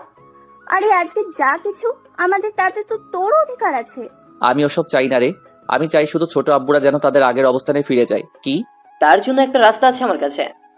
কি? আর 10 দিন পরে আমার অফিসে নতুন শাখা খুলছি, তুই সেই শাখার দায়িত্ব নিয়ে নে। নতুন ব্যবসা শুরু করে তুই সুবিধা করতে পারবি না, তাই তুই আমার এই ব্যবসাটার দেখাশোনা কর। আমি তো আর কয়েক মাস পরে দুবাই শিফট হয়ে যাব। আমি দুবাই চলে গেলেও আমার বিজনেসগুলো তো দেখার কেউ নেই। তুই যদি আমার বিজনেসগুলো দেখার দায়িত্ব নিয়ে নিস তাহলে আমি শান্তিতে থাকতে পারবো। কিন্তু আমার তো আর কোনো কথা না, আমরা কয়েক মাস পরে দুবাই চলে যাব, তাই আমরা এখন কয়েকদিন জমে বেশ আড্ডা দিব। আমার কথাটা তো শুনবি তোরা। আর কোনো কথা না, যা রুমে গিয়ে রেস্ট নে। রাতে বের হব সবাই মিলে, পুরোনো দিনের সেই আড্ডাগুলো আবার জমিয়ে তুলতে হবে। এদিকে রাহুল বাসা থেকে চলে আসার পর সবাই মন খারাপ করে বসে আছে। উর্মি একদিক দিয়ে ভালো লাগছে আর অন্য দিক দিয়ে জয়ের প্রতি রাগ হচ্ছে। উর্মি যদি জয়কে সামনে পেত তাহলে তাকে খুন করে ফেলতো। উর্মি সবার দিকে তাকিয়ে উর্মি তার মাকে উদ্দেশ্য করে বলে, মা, তোমরা সামান্য একটা চাকরের জন্য মন খারাপ করে বসে আছো কেন? উর্মি, তোমাকে আমি কতদিন বলেছি যে রাহুলকে চাকর বলে সম্বোধন করবে না? চাকরকে চাকর বলবো না তো কি বলবো? মারে, এমন করে কেন বলছিস? ছেলেটা তো আমাদের পরিবারের একজন সদস্য। দেখতিস না ছেলেটা আমাদের বিপদে কিভাবে সবার আগে ঝাঁপিয়ে পড়েছে। নিজের ছেলে মেয়ে থাকলে এমন ভাবে কাজ করতো কিনা সেটা আমার সন্দেহ আছে। আরে চাচ্চু, তুমি দেখছো না চাকরের বাচ্চা আমাদের সবাইকে বিপদে ফেলে কি করে পালিয়ে গেছে? আমরা যে ওকে এত বছর খাইয়ে পরিয়ে মানুষ করলাম, তার কোনো প্রতিদান সে কোথায় দিল? সে সবার আগে নিজের কথা চিন্তা করে আমাদের সবাইকে এখানে রেখে এভাবে পালিয়ে গেছে। উর্মি, সেটা তোর ভুল ধারণা। আমার কোনো ভুল ধারণা না, ভুল ধারণা হচ্ছে তোমাদের। তোমরা ওই অনাথের বাচ্চাকে আমাদের বাড়িতে এনে এত বছর খাইয়ে এত বড় করলে, ওরা আমাদের জন্য কি করলো? আপু তুই কি বলছিস? নিজের লিমিটের ভেতরে থেকে কথা বল। রাহুলকে নিয়ে কোনো কথা বলার অধিকার তোমার নেই। তুই একটা চাকরের জন্য আমার সাথে উঁচু গলায় কথা বলছিস? চাকরের জন্য না, তোমার ব্যবহারের জন্য বলছি। ওই চাকরকে নিয়ে কথা বলছি বলে তোর এত গায়ে লাগছে কেন? তুই আবার এই ছোট লোকটাকে ভালোবাসিস না তো আবার? হ্যাঁ ভালোবাসি ওই ছোট লোক, ওই চাকরকে। তোর কোনো সমস্যা? সামান্য হবে না, তুই একটা চাকরকে ভালোবাসিস? আমি একটা চাকরকে ভালোবাসি বললে তোমার এত সমস্যা? তাহলে তুমি যে একটা বাটপারকে ভালোবাসলে, তাহলে মামা আর মামির সমস্যা হয়নি? সুমি, তুই কিন্তু বেশি কথা বলছিস। তুমি কি করবে? সত্যি কথা বললে সবার গায়ে লাগে। সুমি, তোকে তো। উর্মি যখন সুমিকে মারার জন্য হাত উঠায় তখন ছোট আম্মু উর্মির হাত ধরে ধরে ফেলেন। তারপর ছোট আম্মু উর্মির গালে কষিয়ে একটা থাপ্পড় মারেন। তখন উর্মি বলে, মা, তুমি আমায় মারলে? হ্যাঁ, আমি তোকে মারলাম। এই থাপ্পড়টা তোকে অনেক আগেই মারা উচিত ছিল, তাহলে তুই এমন খারাপ বেয়াদব হয়ে উঠতি না। আমার তো মনে হয় জয় তোকে যে কথাগুলো বলেছিল সেগুলো সত্যিই বলেছে। ভাবি, কি বলছো তুমি? না ভাই, ও অনেক খারাপ হয়ে গেছে। আমার মেয়ে বলে ওকে পরিচয় দিতে মনে হয় না। মা! চুপ, একদম চুপ। কার জন্য আজকে তুই দাঁড়িয়ে কথা বলছিস জানিস তুই? না, জানিস না। তুই জানবি কি করে? সারা রাত তো বাবা আর মায়ের টাকা পয়সা নষ্ট করায় ব্যস্ত থাকিস। কি বলিস কি? চুপ কর তুই। আজকে তুমি আমায় থামিও না। ও যে এতদিন ছেলেটার সাথে বাজে আচরণ করেছে, তারপর ছেলেটা কোনোদিনও কিছু বলেছে ওকে নিয়ে? আজকে আমার চেয়ে ওই চাকর তোমাদের কাছে বড় হয়ে গেল মা। হ্যাঁ, বড় হয়ে গেল, কারণ ওই ছেলের জন্য তুই এখন আমাদের সামনে দাঁড়িয়ে আছিস। ওই চাকরটা যদি না থাকতো না, তাহলে তুই 6 বছর আগে পৃথিবী থেকে বেঁচে থাকতি না। মানে? তুই যে রাহুলকে চাকর বলে শত অপমান করার পরও রাহুল কেন তোকে কিছু বলে না জানিস? কেন? মনে পড়ে 6 বছর আগের কথা? ছোট আম্মু একটা দীর্ঘ শ্বাস ছেড়ে বলা শুরু করেন, 6 বছর আগে? 6 বছর আগে তুই কলেজ থেকে একদিন ফেরার পথে তুই অ্যাক্সিডেন্ট করিস। অ্যাক্সিডেন্টের সময় 2টা কিডনিতে চাপ পড়ে, আর যার জন্য তোর কিডনিটা ড্যামেজ হয়ে যায়। তোর গ্রুপের কিডনি কোথাও খুঁজে পাওয়া যাচ্ছিল না। তখন তো আমরা তোর আশা ছেড়েই দিয়ে বসেছিলাম। আমাদের কান্নাকাটি দেখে রাহুল একা একা ডাক্তারের সাথে গিয়ে কথা বলে। ডাক্তার রাহুলকে দেখে মানা করে দেয়, কিন্তু রাহুল ডাক্তারের পা ধরে বলে, ডাক্তার, আমার রক্ত আর উর্মির রক্তের গ্রুপ কিন্তু একই। প্লিজ আমার কিডনিগুলো নিয়ে নিন, তাহলে উর্মি বেঁচে যাবে। না, আমি পারবো না। তোমার এত কম বয়সে কিডনি ডোনেট করা বেআইনি। তাহলে আপনি একটা মায়ের কোল থেকে তার মেয়েকে এভাবে হারিয়ে যেতে দিবেন? আর তোমার মা বাবা? আমার মতো অনাথের আবার মা বাবা তো উর্মির বাবা। মানে? ডাক্তার, আমি অনাথ। উর্মির বাবা আর মা আমাকে তাদের বাসায় থাকার জায়গা দিয়েছেন, আমায় নিজের ছেলের মতো স্নেহ দিয়ে বড় করেছেন। আমায় কখনো বাবা আর মায়ের অভাব বুঝতে দেননি। এখন আপনি বলেন, আমার কি ওদের মেয়ের জীবন বাঁচানো উচিত না? আমার কোনো কিছুর প্রয়োজন হলে সেটা আমি বলার আগেই আমার জন্য নিয়ে আসেন। জানেন ডাক্তার, ছোট আব্বু আর ছোট আম্মুর বিয়ের কয়েক বছর পর উর্মির জন্ম হয়। উর্মির জন্মের পর চৌধুরী বাড়ির সবাই কি যে খুশি হয় সেটা আপনাকে আমি বলে বোঝাতে পারবো না। আমার যখন তাদের বাসায় আসার 2 বছর হয় তখন আমি জানতে পারি উর্মির মা আর কোনো সন্তান নেননি। সন্তান নিলে হয়তো আমার জন্য তাদের স্নেহ ভালোবাসা কমে যাবে। চৌধুরী বাড়ির সবাইও ছিল একমত, কারণ উর্মি আর আমি ছিলাম চৌধুরী বাড়ির প্রাণ। এখন আপনি বলেন, উর্মির কিছু হলে ওই বাড়ির কেউ সেটা মেনে নিতে পারবে না। আমি মারা গেলে হয়তো কয়েকদিন সবাই কান্না করবে, কিন্তু উর্মির কিছু হয়ে গেলে ওই বাড়ির সবাই চিরদিন কান্না করবে। ওই বাড়ির কেউই অল্প বয়সে তাদের বাড়ির মেয়ে হারানোর যন্ত্রণা সহ্য করতে পারবে না। জানেন ডাক্তার, আমি ছোটবেলায় আমি মায়ের বাবার আদর পাইনি কখনো, এখন পেয়েছি। আমি সেই বাবা আর মাকে কিভাবে নিজের সামনে কষ্ট পেতে দেখতে পারি আপনি বলুন। আপনি যদি আমার কিডনি না নেন তাহলে আমি এখন আপনার চেম্বার থেকে বের হয়ে আত্মহত্যা করা ছাড়া আমার কোনো উপায় থাকবে না। আমি ওই বাড়ির সবাইকে এভাবে কষ্ট পেতে দেখতে পারবো না। আমার আত্মহত্যার একমাত্র কারণ হবে না আপনি। কিন্তু দেখো বাবা, তুমি আমার কথা বুঝতে পারছো না। এটা কখনো সম্ভব না বাবা। আপনি আমার কথা বুঝতে পারছেন না কেন? আপনি কি চাইছেন আমার ছোট আব্বু আর ছোট আম্মু আমার চোখের সামনে এভাবে কষ্ট পাক? আমি সেটা সন্তান হয়ে কিভাবে মেনে নিব? কিন্তু ডাক্তারের পায়ে ধরে বললাম, আমি আপনার পায়ে পড়ি ডাক্তার, আপনি উর্মিকে বাঁচিয়ে দিন। তা না ছাড়া আমার মরা ছাড়া কোনো উপায় থাকবে না। আচ্ছা, আমি দেখছি। তারপর ডাক্তার নার্সকে ডেকে রাহুলের রক্তের গ্রুপ পরীক্ষা করে 1 ব্যাগ রক্ত নিতে বলেন। 2 ঘন্টা পর রাহুলের অপারেশন শুরু হয়। রাহুলকে অ্যানেস্থেশিয়া দেওয়ার পরও রাহুলের পেট যখন কাটা হয়, রাহুলের শরীর তখন কেমন যেন খিচে আসছিল। তখন কিডনি বের করা হচ্ছিল। তখন রাহুলের মুখ দিয়ে ফেনা বের হয়ে আসে। রাহুলের কিডনি বের করার জন্য অপারেশন হচ্ছে, আর রাহুল শরীরটা কেমন জানি ঠান্ডা হয়ে আসছিল। তারপর রাহুল হঠাৎ করে অজ্ঞান হয়ে যায়। 3 ঘন্টার অপারেশন শেষে ডাক্তার অপারেশন থিয়েটার থেকে বের হয়। ডাক্তার উর্মির বাবা মা আর চাচার সামনে গিয়ে বলেন, চৌধুরী সাহেব, আপনার মেয়ের অপারেশন হয়ে গেছে। সে এখন বিপদমুক্ত। জ্ঞানে ফেরার আগ পর্যন্ত তাদের আইসিইউয়ে রাখা হয়েছে। ডাক্তারের কথা শুনে 3 জনই দাঁড়িয়ে যায়। সবার মুখে হাসি ফুটে ওঠে। তখন উর্মির বাবা ডাক্তারকে বলেন, ডাক্তার, আপনারা বলেন কিডনি পাওয়া যায় কি না? কিডনি পাওয়া যায়নি, তবে একটা ছেলে তার কিডনি স্বেচ্ছায় দিয়েছে। তার 2টা কিডনি আমরা আপনার মেয়েকে আর আপনার মেয়ের কিডনিগুলা ওই ছেলেকে লাগিয়ে দিয়েছি। কিন্তু এতে তো ডাক্তার ছেলেটা মারা যাবে, তবে ছেলেটা যদি মেডিসিন নিয়মিত খায় তাহলে হয়তো কয়েকটা বছর বেশি বাঁচতে পারবে। আর ভাগ্য ভালো হবে 10-15 বছর। আপনার মেয়ের 2টা কিডনির মাঝে ডান পাশের কিডনি 40% ভালো ছিল। ডাক্তার, সেই ছেলেটা কোথায়? আমরা ছেলেটার সাথে দেখা করতে চাই, যে ছেলেটা তার জীবন বাজি রেখে আমাদের মেয়েটাকে এইভাবে বাঁচিয়ে দিল। আসুন আমার সাথে। তারপর ডাক্তার 3 জনকে নিয়ে আইসিইউতে নিয়ে গেলেন। রুমের ভিতরে ঢুকে বেডের দিকে তাকিয়ে 3 জনেই শকড হয়ে যায় রাহুলকে আর উর্মিকে পাশাপাশি বেডে শুয়ে থাকতে দেখে। তখন চাচা ডাক্তারকে বলেন, ডাক্তার, রাহুলের কি হয়েছে? এইভাবে শুয়ে আছে যে? এই ছেলেই তো আপনার মেয়ের কিডনি ডোনেট করেছে। ডাক্তার, রাহুলের কথা শুনে আপনি ওর থেকে কিডনি নিয়ে নিলেন? আমি অনেক মানা করি, কিন্তু ছেলেটা কথা শুনি আমি বাধ্য হয়ে নিতে হয়েছি। তা বলে ডাক্তার, চৌধুরী সাহেব, এই ছেলের কথাগুলো শুনি কিছু বলার ভাষা পাইনি। ছেলেটা আপনাদের সুখের জন্য নিজের জীবনটা হাসি মুখে বিলিয়ে দিয়েছে। জানেন ছেলেটা আপনাদের নিয়ে কি কি বলেছে? কি বলেছে? রাহুলের বলা কথাগুলো বললাম সবাইকে। ডাক্তারের সব কথা বলছেন, তার চোখে পানি স্পষ্ট সব শুনে ছোট আব্বু, ছোট আম্মু আর চাচার চোখে জল চলে আসে। ছোট আম্মু সব শুনে সেখানেই বসে পড়েন আর মাথায় হাত দিয়ে নীরবে চোখের জল ফেলতে লাগলেন। ছোট আব্বু আর চাচা স্ট্যাচু হয়ে দাঁড়িয়ে আছেন। রাহুল যে তাদের খুশির জন্য এভাবে নিজের জীবনটা বিলিয়ে দিবে সেটা তারা কখনো হয়তো ভাবতে পারেননি। 3 ঘন্টা পর রাহুলের জ্ঞান ফিরে ডাক্তার রাহুলকে পরীক্ষা করে কেবিনে শিফট করেন। রাহুলকে কেবিনে নিয়ে যাওয়া হলে রাহুল তার ছোট আম্মুকে বলে, ছোট আম্মু, তুমি কান্না করছো কেন? তুমি চিন্তা করো না, উর্মি ঠিক হয়ে যাবে। আমি ডাক্তারের সাথে কথা বলেছি তো। তুই কেন এমনটা করলি রাহুল? আমি কি করলাম আবার? তোকে তোর কিডনিগুলো দিতে কে বলেছে? তখন রুমে প্রবেশ করে ছোট আব্বু আর চাচা। রাহুল ছোট আব্বু আর চাচা দেখে বলে, ছোট আব্বু, চাচা, তোমরা ছোট আম্মুকে বোঝাও তো কিভাবে কান্না করছে দেখো। কি বলেছে? তুই এই কাজ করতে গেলি কেন রাহুল? কোথায় যাবি? কি করব চাচা, নিজের বাবা আর মাকে তো কখনো দেখিনি, কিন্তু এই বাবা আর মা আমায় এত স্নেহ ভালোবাসা দিয়েছে যা আমি কখনো ভুলতেই পারবো না কখনো। এখন তুমি বলো, এই বাবা আর মাকে নিজের চোখের সামনে কষ্ট পেতে দেখতে পারি কি করে বলো? আমি না হলাম তাদের ছেলে, কিন্তু তাদের মা আর বাবা বলে ডেকেছি তো। ছেলে হয়ে আমি তাদের কখনো কষ্ট পেতে দিব না কখনো।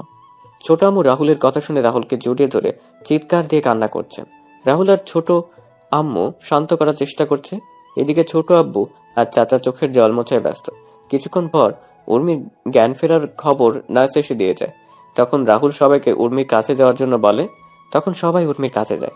উর্মি জ্ঞান ফেরার পর সবার সাথে কথা বলে। উর্মি আর রাহুল 10 দিন হাসপাতালে ছিল। 10 দিন পরে সকালে রাহুলকে নিয়ে বাসায় যাওয়া হয়, আর বিকেলে উর্মিকে বাসায় নিয়ে যাওয়া হয়।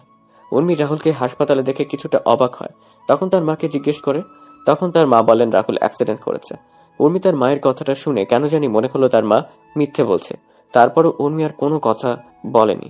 এভাবে কেটে যায় 2 মাস। রাহুল আর উর্মি এখন পুরোপুরি সুস্থ হয়ে যায়। রাহুলের কিডনি ডোনেট করার কথা দাদিমা আর ফুফা শুনেন ছোট আম্মু আর ছোট আব্বুর থেকে। একদিন রাহুল উর্মি আর তার চাচিকে ছাড়া সবাইকে ডেকে বলে, সবার উদ্দেশ্য আমার একটা কথা বলার আছে। কি কথা? আমি যে উর্মিকে আমার কিডনি ডোনেট করেছি সেটা যেন উর্মি কখনো জানতে না পারে। এত বড় একটা কথা আমরা উর্মির থেকে কেন লুকাবো? আমি বলছি তাই ছোট আম্মু। দাদুভাই কি বলছিস তুই? তুই উর্মির এত বড় একটা উপকার করলি, সেটা উর্মি জানবে না? দাদিমা, উর্মির না জানাই ভালো নয় কি? কিছু কথা না হয় অজানায় থাকুক না। আর তারপরে যদি তোমরা চাও উর্মিকে বলতে, তাহলে আমি সেদিনই এই বাড়ি ছেড়ে চিরদিনের মতো চলে যাব। দাদুভাই। হ্যাঁ দাদিমা, আমি তোমাদের কাছে হাত জোড় করে বলছি, প্লিজ। আচ্ছা, এই কথা কেউ জানবে না, তবুও এই বাড়ি ছেড়ে যাস না। রাহুলকে প্রতিদিন নিয়ম করে মেডিসিন খেতে হতো। রাহুল একদিন মিস করলে সেদিন দাদিমা আর ছোট আম্মু রাহুলকে অনেক বকাঝকা করতো, আর রাহুল কানে হাত দিয়ে বসে থাকতো। এভাবে কেটে যায় 6 বছর। বর্তমান। সেদিন শপিং মলে রাহুল তোকে বাঁচানোর জন্যই বখারে ছেলেদের সাথে মারামারি করে। মারামারির এক পর্যায়ে ছেলেগুলো রাহুলের পেটের ডান দিকে ছুরি দিয়ে আঘাত করে। ছুরির সামনের অংশ রাহুলের কিডনিতে গিয়ে সোজা আঘাত করে। রাহুল প্রথমে ব্যথা অনুভব না করলেও পরে ব্যথা অনুভব করে, যার জন্য সেদিন অজ্ঞান হয়ে যায়। রাহুলকে নিয়ে হাসপাতালে যাওয়া হলে ডাক্তার অপারেশন করার পর আমাদের সেদিন কি বলেছিল তুই জানিস? ছোট আম্মুর মুখে এমন কথা শুনে উপস্থিত সবার চোখে জল। উর্মির চোখ দিয়ে জল পড়ছে অনবরত। উর্মির চোখের জল মুছে তার মাকে কান্না মিশ্রিত কণ্ঠে বলে, মা সেদিন তো তোমরা কিছু বলনি, কিন্তু আজকে বলো ডাক্তার সেদিন কি বলেছিল? সেদিন ডাক্তার বলেছিল, দেখুন, ছুরির আঘাতটা বেশি গভীর। আমি আপনাদের আগেই বলেছিলাম রাহুলের যদি কোনো আঘাত লাগে পেটের ডান পাশে, তাহলে কিন্তু সেটা রাহুলের জীবনে ঝুঁকিতে চলে যাবে। মেডিসিনের কারণে কিডনির অবস্থা আগের মতোই ছিল, কিন্তু ছুরির আঘাতে রাহুলের কিডনি 40% থেকে 20% কমে আসছে। এখন সে কোন সময় রাহুলের কোনো কিছু হয়ে যেতে পারে। হয়তো রাহুল। ডাক্তার, আমার ছেলেটাকে আমার কাছে ফিরিয়ে দিন। যত টাকা লাগবে আমি আপনাকে দিব, তবু আমার ছেলেটাকে আমার কাছে সুস্থ করে দিন। দেখুন, এখানে টাকার কথা উঠছে না। রাহুলের গ্রুপের কিডনি কি এতদিনও পাওয়া যায়নি ডাক্তার? দেখুন চৌধুরী সাহেব, রাহুলের কিডনির গ্রুপটা খুব রিয়ার একটা গ্রুপ। আমরা চেষ্টা করে যাচ্ছি, যেটা পাচ্ছি সেটা রাহুলের কিডনি থেকে। সে কিডনির অবস্থা অনেক খারাপ। এখন রাহুলকে আপনাদের নজরে রাখা উচিত। যত সম্ভব রাহুলকে সব ধরনের সমস্যা থেকে রাহুলকে দূরে রাখতে হবে। তা না হলে রাহুলের হয়তো আমরা চিরকালের মতো হারিয়ে ফেলবো। আমরা সেদিন নিরুপায় হয়ে ডাক্তারের চেম্বার থেকে বের হয়ে আসি। কয়েকদিন পরে রাহুল জানতে পারে তোর জীবনের ঝুঁকি আছে। তখন সেটা তোর বাবাকে জানায়। তো বাবা তোর কথা আর রাহুলের কথা চিন্তা করে তোদের ফুপুর বাসায় পাঠিয়ে দেয়। তুই একটু আগে বললি না রাহুল আমাদের জন্য কি করেছে? রাহুল আমাদের জন্য তোর জন্য নিজের জীবনটা বিলিয়ে দিয়েছে। রাহুল জানতো সে আর এই পৃথিবীতে বেঁচে নেই। সেটা জানার পর নিজের অসুস্থ শরীর নিয়ে বেরিয়ে পড়েছে আমাদের জন্য কিছু করার জন্য। রাহুল এই বয়সে আমাদের জন্য অনেক কিছু করেছে, যা নিজের সন্তানও কখনো করবে না। জানিস, তোর এত অপমান সহ্য করেও রাহুল কেন কিছু বলতো না? কেন কিছু বলতো না? কারণ রাহুল ছোট থেকে তোকে পছন্দ করত, সেটা আমরা সবাই জানতাম। রাহুল সেটা আমাদের তোকে বলতে নিষেধ করে। আমরা রাহুলের কথা শুনে অনেক খুশি ছিলাম। আমরা যখন জানতে পারি তখন তুই বিদেশে চলে গেলি, আর তুই যখন দেশে ফিরে এসে বললি তুই জয়কে ভালোবাসিস, সেদিন রাহুলের চোখে জল দেখেছিলাম। আমি তখন রাহুলকে বললাম তার মনের কথা তোকে বলার জন্য। তখন রাহুল বলে, না ছোট আম্মু, উর্মি যখন অন্য কাউকে ভালোবাসে তাকে নিয়ে সে সুখী থাকুক, আমি না হয় তাকে দূর থেকে ভালোবেসে যাব। সব ভালোবাসা পূর্ণতা পায় না ছোট আম্মু। কথাগুলো বলেই ছোট আম্মু দীর্ঘ একটি নিঃশ্বাস নিলেন। সবার চোখে জল স্পষ্ট। উর্মি চিৎকার করে কান্না করছে আর ওর মাকে বলছে, মা এতদিন কেন বললে না তুমি? রাহুল আমার সামনে যখন ছিল তখন কেন বললে না? আমি রাহুলের সাথে এমন কোনো আচরণ কখনো করতাম না। রাহুল বাড়ি ছেড়ে চলে যাবে আমাদের ভয় দেখিয়েছিল। এরকম পরিস্থিতি তৈরি হবে তখন কি জানতো আমরা? তোকে কিছুই বলতাম না, কিন্তু তোর আজকের ব্যবহারের জন্য বলতে বাধ্য হলাম। জানি না ছেলেটা কোথায় আছে, কি করছে। না, আমি আমার স্বামীর কিছু হতে দিব না। আমি বেঁচে থাকতে আমি আমার স্বামীকে এইভাবে হারিয়ে যেতে দিব না। আমি রাহুলকে এবার খুঁজে আমার কাছে নিয়ে আসব। আমার করার সব কাজের জন্য ক্ষমা চাইবো। ও যদি ক্ষমা না করে তারপরও আমি ওর পায়ের কাছে পড়ে থাকবো। উর্মির কথা শুনে সবাই চোখ বড় করে উর্মির দিকে তাকায়। তখন দাদিমা উর্মিকে বলেন, দিদি ভাই তোর স্বামী মানে? দাদিমা, রাহুল আমার স্বামী। রাহুল তোর স্বামী হলে কি করে? আপু কি বলছিস তুই? তুই তো রাহুলকে সহ্য করতে পারিস না, তাহলে রাহুল তোর স্বামী হলো কি করে? এখন সব শুনে মিথ্যা বলা শুরু করে দিয়েছিস। কয়েকদিন আগে আমার আর রাহুলের বিয়ে হয়েছে পাশের এলাকার একটা মসজিদে। কি বলিস, একটু ক্লিয়ার করে বলতো উর্মি। বাবা, কয়েকদিন আগে আমরা একটা কাজে যাই, সেখান থেকে আসতে রাত হয়ে যায়। রাস্তায় কয়েকটা বখাটে আমাদের রাস্তা আটকে দাঁড়ায়। রাহুল তখন ছেলেগুলোকে মারতে থাকে। মারামারির এক পর্যায়ে বখাটেদের সাথে তার বন্ধুরা এসে যোগ দেয়। আমরা তখন ভয়ে দৌড়ে পালাতে থাকি। উর্মি কথাগুলো বলে আবার কান্না শুরু করে। সবাই তো উর্মির কথাগুলো শুনে খুশি হয়ে যান। তখন সুমি বলে, না, এটা হতে পারে না। আমি রাহুলকে ভালোবাসি, রাহুল শুধু আমার। রাহুল আমার বিয়ে করার স্বামী। আমি রাহুলকে কোরআনকে সাক্ষী রেখে বিয়ে করেছি। রাহুল শুধু আমার। সুমি, কি হচ্ছে কি? মা, আমি রাহুলকে। চুপ করবে সুমি। উর্মি সেখান থেকে গিয়ে রাহুলের নাম্বারে কল দিল, কিন্তু রাহুলের ফোন বন্ধ। উর্মি বারবার ফোন দিচ্ছে, কিন্তু রাহুলের ফোন বারবার বন্ধ বলছে। উর্মির এবার ভয় হতে লাগলো। ভয় যেন উর্মিকে গ্রাস করে নিচ্ছে। উর্মি একটু আশা নিয়ে আবার কল দিল, কিন্তু ফোন বন্ধ। উর্মি ফোনটা হাত থেকে ছুঁড়ে মারে মেঝেতে। উর্মি মাথায় হাত দিয়ে বসে পড়ে। উর্মির মনে হতে থাকে সে কতবার রাহুলকে অপমান করেছে, আঘাত করেছে। উর্মি নিজের কাজের জন্য অনুশোচনা করছে। উর্মি তাড়াতাড়ি করে বসা থেকে দাঁড়িয়ে নিচে নেমে এসে তার মা আর বাবাকে বলে, মা, বাবা, রাহুলের ফোন বন্ধ আসছে। আমি কল দিয়ে যাচ্ছি, কিন্তু ফোন বন্ধ আসছে। বাবা মা, তোমরা রাহুলকে আমার কাছে নিয়ে আসো। আমি আমার সকল কাজের জন্য আমি ক্ষমা চেয়ে নিব। আমি আর কখনো এমন আচরণ করব না ওর সাথে। উর্মি কান্না করতে করতে বসে পড়ে। দাদিমা উর্মিকে ধরে রেখে বলেন, দিদি ভাই চিন্তা করিস না, রাহুল দাদু ভাই খুব তাড়াতাড়ি ফিরে আসবে। বড় খোকা, ছোট খোকা আর জামাই বাবা, তোমরা রাহুলকে তাড়াতাড়ি খুঁজে বের করে নিয়ে আসো। দিদি ভাই তুই চিন্তা করিস না, দিদি ভাই তুই চিন্তা করিস না, আমি ওদের বলেছি ওরা রাহুলকে খুঁজে নিয়ে আসবে।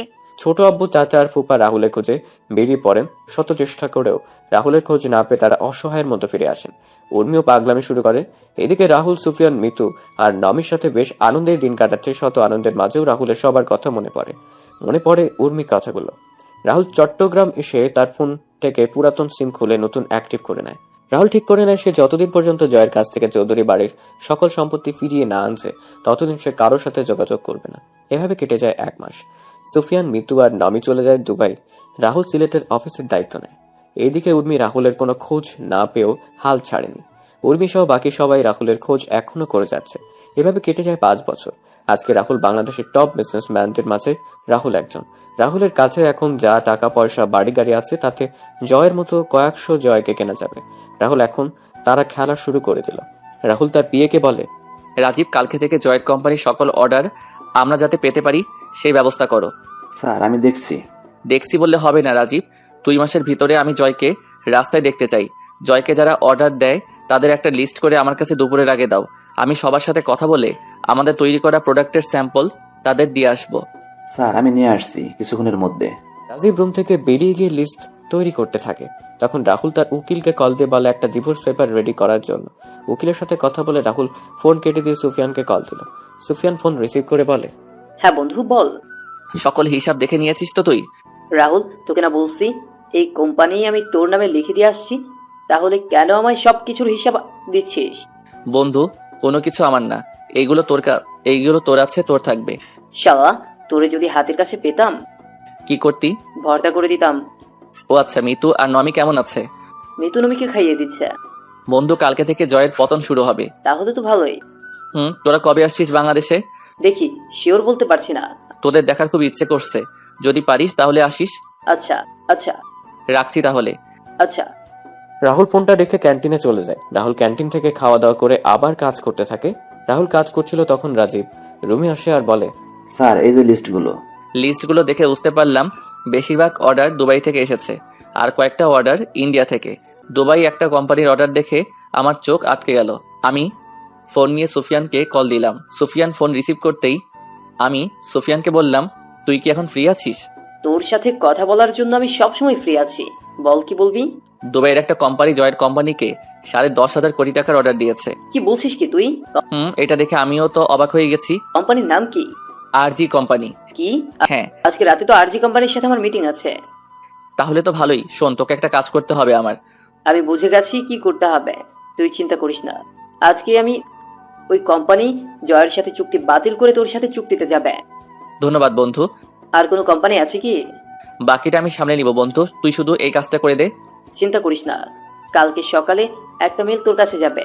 রাহুল ফোন কেটে অফিসের কাজ শেষ করে চলে যায় ডাক্তারের সাথে দেখা করতে। ডাক্তারের চেম্বারে গিয়ে রাহুল বলে, আচ্ছা, ডাক্তার কেমন আছেন? আরে রাহুল জি, ভালো আছি। তুমি কেমন আছো? আছি একরকম। কোনো সমস্যা হয়েছে? কয়েকটা পেন কিলার দরকার ছিল। কেন, কি হয়েছে? ব্যথা একটু বেড়ে গেছে। আচ্ছা, আমি লিখে দিচ্ছি। আচ্ছা। রাহুল, তোমায় একটা কথা বলার ছিল। হ্যাঁ ডাক্তার বলুন। উর্মি এই হাসপাতালে আসে আর তোমার খোঁজ করে কালকেও এসেছিল। আর কত লুকোচুরি খেলবে, এবার তো তাদের সামনে দাঁড়াতে পারো গিয়ে। সবাই তোমার আশা ছেড়ে দিলেও উর্মি তোমায় খুঁজে যাচ্ছে। মেয়েটার চেহারা কেমন যেন রুক্ষ হয়ে গেছে। উর্মির দিকে তাকালে কেমন জানি মায়া হয়। যাবো ডাক্তার, আর 2 মাস পরে আমি তাদের সামনে গিয়ে দাঁড়াবো। যত তাড়াতাড়ি পারো তাদের সাথে দেখা করো। রাহুল প্রেসক্রিপশন নিয়ে ডাক্তারের রুম থেকে বেরিয়ে এলো। রাহুল একটা দোকান থেকে মেডিসিন কিনে গাড়িতে উঠতে যাবে, তখন রাহুল কারোর সাথে ধাক্কা লাগে। রাহুল তাকিয়ে দেখতে পায় একটা মেয়ে। রাহুল ভালো করে তাকিয়ে দেখলো এটা সুমি। রাহুল সরি বলে সেখান থেকে চলে আসছিল, তখন লোকটাকে আমি সরি বলতে যাব, তখন তাকিয়ে দেখলাম কেমন জানি পরিচিত মনে হচ্ছিল। আমি একটু ভালো করে লোকটার পা থেকে মাথা পর্যন্ত খেয়াল করলাম। লোকটাকে দেখে রাহুলের মতো মনে হচ্ছিল। আমি তখন বললাম, রাহুল, এই রাহুল। আমি সুমির কথার কোনো উত্তর না দিয়ে আমি আমার গাড়ির কাছে চলে এলাম, আর মেয়েটা পিছন থেকে আমায় ডাকছে আর আমার পিছন পিছন আসছে। রাহুল দাঁড়াও, রাহুল একটিবার দাঁড়াও প্লিজ রাহুল। আমি তাড়াতাড়ি করে গাড়িতে উঠে গাড়ি স্টার্ট দিয়ে সেখান থেকে চলে এলাম। আমি আমার মনের সুখে গাড়ি চালাচ্ছিলাম, তখন খেয়াল করলাম একটা গাড়ি আমায় ফলো করছে। আমি গাড়িটার দিকে একটু ভালো করে তাকিয়ে দেখলাম গাড়িটা সুমির গাড়ি। আমি তাড়াতাড়ি করে গাড়ির স্পিড বাড়িয়ে দিলাম। কিছুক্ষণ পর আমি বাসায় এসে নিজের রুমে চলে গেলাম। এদিকে সুমি কিছু দূর রাহুলের গাড়িকে ফলো করলেও কিছু সময় পর রাহুলের গাড়ি আর খুঁজে পায়নি। সুমি বাসায় ফিরে উর্মিকে ডাকতে শুরু করে, উর্মি আপু, উর্মি আপু, আপু কোথায় তুই? সুমির চিৎকার শুনে সবাই ড্রয়িং রুমে চলে আসে। উর্মি নিচে এসে সুমিকে বলে, কি রে, তুই এত চিৎকার করছিস কেন? আপু আজকে আমায় নাচতে ইচ্ছে করেছে। তুই এই কথা বলার জন্য চিৎকার দিয়ে বাড়ি মাথায় তুলে নিয়েছিস? আরে আপু, আমি আজকে তোকে যা বলবো সেটা শুনে তুইও নাচতে শুরু করবি আর বাড়ি মাথায় তুলে নিবি। সুমি, কি বলবি সেটা বল। এত হেয়ালি করছিস কেন? আমি আজকে হাসপাতাল থেকে ফেরার পথে একজনের সাথে আমার দেখা হয়েছে। তার নাম শুনলে তোমরাও চমকে যাবে। আরে বলবি তো কার সাথে দেখা হয়েছে? আমার ছেলে মানে? সুমি, কাকে দেখে এসে এত লাফাচ্ছিস? তোমার ছেলেকে দেখে। বড় মামি। কাকে দেখেছিস একটু ক্লিয়ার করে বলবি? হাসপাতাল থেকে আমি ফেরার সময় দাদিমার মেডিসিন কেনার জন্য আমি একটা ফার্মেসিতে যাই। মেডিসিন কিনে আমি যখন বের হতে যাব তখন আমি রাহুলকে দেখতে পাই। কি? হ্যাঁ আপু, জানিস আমি পেছন থেকে অনেকবার ডাকলাম কিন্তু রাহুল একবারও পেছনে তাকায়নি। আমি গাড়ি নিয়ে রাহুলের গাড়ির পেছনে, কিন্তু রাহুল হয়তো সেটা বুঝতে পেরে গাড়ির স্পিড বাড়িয়ে কোথায় হারিয়ে যায়। কি বলছিস কি? আমার ছেলে এখনো। সুমি, তুই সত্যি বলছিস তো না মজা করছিস? আপু এই দেখ, আমি ফার্মেসি থেকে রাহুলের গাড়ি ওঠার ভিডিও করেছি। সবাই ভিডিওতে স্পষ্ট দেখতে পায় রাহুলকে। ভিডিওতে রাহুলকে দেখতে পেয়ে সবাই অনেক খুশি হয়, কিন্তু হঠাৎ করে সবাইকে এড়িয়ে যাওয়ার কারণটা কেউ বুঝতে পারছে না। উর্মি তো রাহুলকে আবার সিলেট শহরে দেখতে পারবে সেটা কখনো চিন্তাও করেনি। এদিকে রাহুল ফ্রেশ হয়ে এসে বুয়ার রান্না করে রেখে যাওয়া খাবার খেয়ে গাড়ি নিয়ে বেরিয়ে পড়ে। জয়কে অর্ডার দেওয়া কোম্পানিগুলোর মালিকদের সাথে এক এক করে দেখা করতে থাকে। অনেকেই রাহুলের তৈরি করা স্যাম্পল দেখে রাজি হয়ে যায়, আর অনেক প্রথমে রাজি না হলে রাহুল অনেক কষ্ট করে রাজি করায়। রাহুল রাতে ক্লান্ত হয়ে বাসায় ফিরে ফ্রেশ হয়ে বিছানায় শোয়া মাত্রই রাহুলের ফোন বেজে ওঠে। রাহুল ফোন হাতে নিয়ে দেখতে পায় সুফিয়ানের ফোন। রাহুল রিসিভ করতেই সুফিয়ান বলে, কি রে, ঘুমিয়ে পড়েছি? না, সবার সাথে কথা বলে রাজি করিয়ে একটু আগে বাসায় আসলাম। তোর ওই দিকের খবর কি? কাজ হয়ে গেছে? কালকে সকালে তোর সাথে কথা বলবে। ধন্যবাদ বন্ধু। তোর ধন্যবাদ তোর কাছে রাখ। তোর বউয়ের হাতের রান্না একদিন খাইয়ে দিস, তাহলেই হয়ে যাবে। বউ? বউ আমার কপালে নাই। ধর শালা, ঘুমা, কালকে সকালে কথা হবে। আচ্ছা, শুভরাত্রি। রাহুল খাবার খেয়ে ঘুমিয়ে পড়ে। পরের দিন সকালে রাহুল ঘুম থেকে উঠে দেখতে পায় তার জিমেল অ্যাকাউন্টে একটা মেইল এসেছে। রাহুল মেইলটা পড়ে অনেক খুশি হয়। তারপর রাহুল অফিসে এসে তার পিএ রাজীবকে বলে, রাজীব, অফিসের সকল স্টাফদের 20 মিনিটের ভিতরে আমাদের মিটিং রুমে দেখতে চাই। তাদের সাথে আমার কিছু গুরুত্বপূর্ণ কথা আছে। আচ্ছা স্যার। কিছুক্ষণ রাজীব এসে রাহুলকে নিয়ে যায় মিটিং রুমে। রাহুল সবার সাথে কৌশল বিনিময় করে রাহুল সবাইকে উদ্দেশ্য করে বলে, দুবাইয়ের একটা কোম্পানি সহ আমাদের দেশের কয়েকটা কোম্পানি আমাদের তৈরি প্রোডাক্টগুলো দেখে বেশ পছন্দ করেছে। প্রত্যেক কোম্পানি প্রথম অবস্থায় 3,500 প্রোডাক্ট অর্ডার করছে আর সময় দিয়েছে 1 মাস। আমি জানি 1 মাসে কখনো সম্ভব না, তবু আমরা সবাই একসাথে কাঁধে কাঁধ মিলিয়ে এই সুযোগটাকে কাজে লাগিয়ে প্রমাণ করে দিব আমরাও পারি। সবার বেতন ডাবল করে দিব, আর যারা ওভারটাইম কাজ করবে তারাও ওভার কাজের জন্য বোনাস পাবেন। যে করে হোক আমাদের জয় গ্রুপ ও কোম্পানিকে পথে নিয়ে আসবো। আমি অফিসে জয়েন করার পর আমার কষ্টের কথাগুলো আপনার সাথে শেয়ার করেছি, কারণ আপনারা সবাই হলেন আমার আরেকটা পরিবার। এখন আপনারা যদি আমায় সহযোগিতা করেন তাহলে ওই জয়কে ওর পাপের শাস্তি দিতে পারবো। এখন বাকিটুকু আপনাদের ইচ্ছা। তখন সবাই মিলে একসাথে বলে ওঠে, স্যার, আমরা আমাদের নিজেদের সবটা দিয়ে কাজ করে যাব। স্যার, আমরা আপনার সাথে আছি সব সময় এবং থাকবো। ধন্যবাদ আপনাদের, সত্যি আমি আপনাদের কাছে কৃতজ্ঞ। আপনারা তাহলে কাজ শুরু করে দিন। এদিকে জয় জানতে পারে তার সকল অর্ডার ক্যান্সেল হয়ে গেছে এবং অর্ডারগুলো আর চৌধুরী নামে একটা কোম্পানিকে দেওয়া হয়েছে। জয় সব শুনে চিৎকার করে বলে, না না, এটা হতে পারে না। আমি যদি অর্ডারগুলো না পাই তাহলে আমায় রাস্তায় নামতে হবে।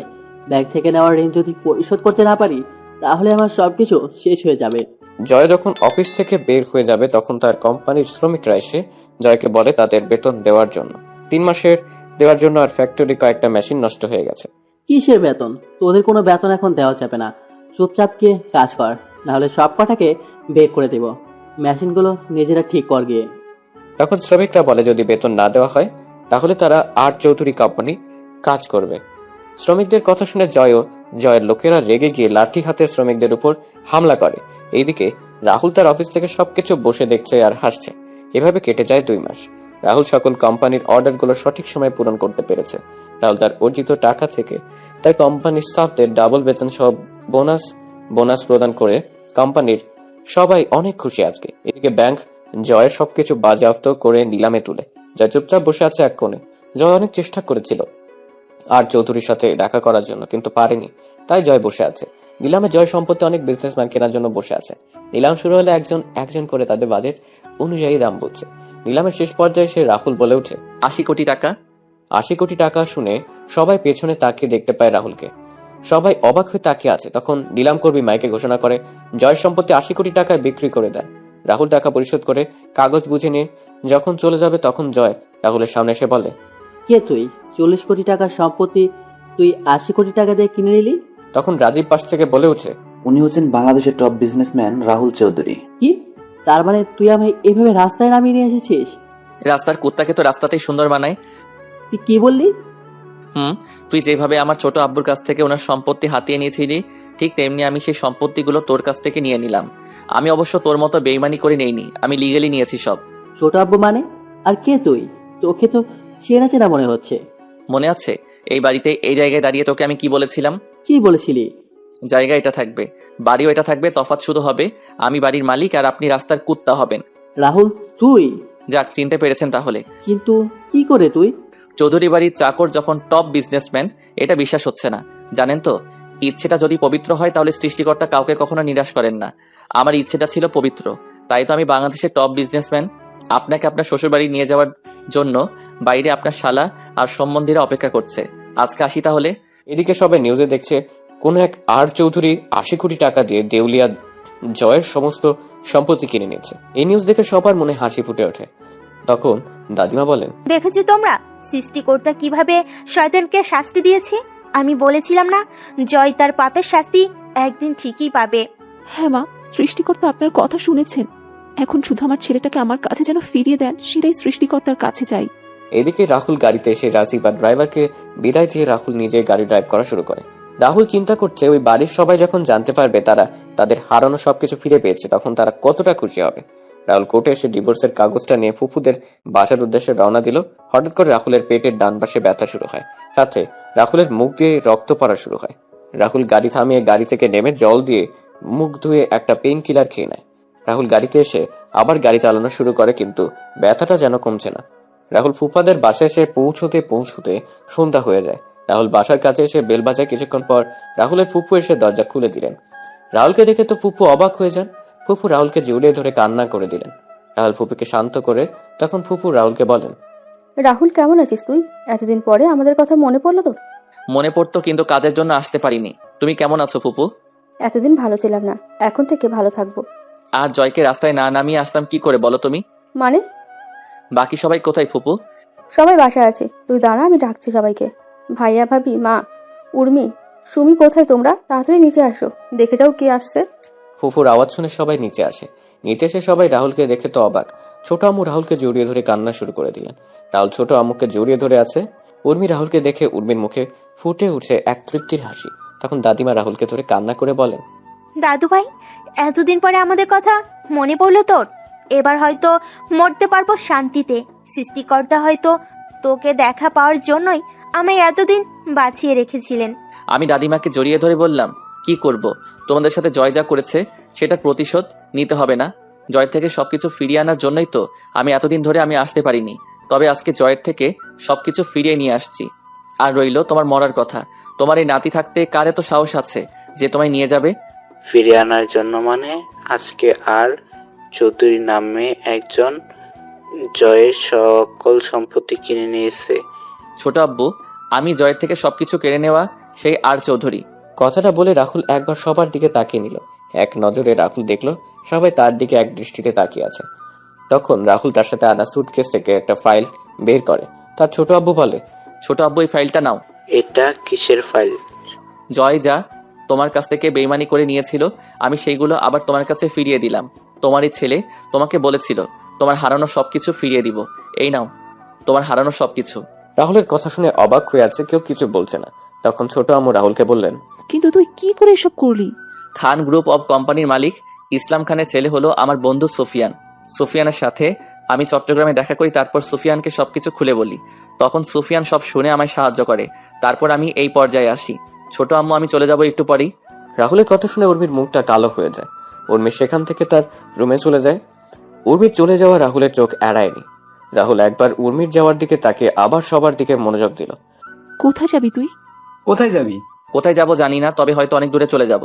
রাহুল কথাটা বলে সুমির সামনে গিয়ে বলে, কিরে ফাজিল, কেমন আছিস? আর কয়েকদিন পর তো ডাক্তার হয়ে যাবি তুই। তোমার সাথে আমার কোনো কথা নাই। ওয়েট, তুমি জানলে কি করে? আমি সব জানি। এখন বল, আমার সাথে কথা বলবি না কেন? 2 মাস আগে তোমাকে কতবার ডাকছিলাম, কিন্তু তুমি কি করলে? আমার কোনো কথার ডাক না শুনে চলে গেলে। আচ্ছা, আমার ভুল হয়েছে, আমায় ক্ষমা করে দিন। না, কোনো ক্ষমা নাই। আমি আর কয়েক ডজন চকলেট এনেছিলাম তোর জন্য, কিন্তু তুই তো কথা বলবি না আর আমায় ক্ষমা করবি না। তাহলে কি আর করার, সেগুলো আবার নিয়ে যাব। আচ্ছা, নিয়ে যাও, আমি কি মানা করছি? আচ্ছা। রাহুল সুটকেসটা নিয়ে সিঁড়ি বেয়ে উপরে উঠছিল। তখন সুমি বলে, দাঁড়াও। কেন? আমার চকলেটগুলো দিয়ে তারপর তোমার বইয়ের কাছে যাও। বউ মানে? দাদু ভাই, আমরা তোর আর উর্মির বিয়ের ব্যাপারে জেনে গেছি। ও ভালো।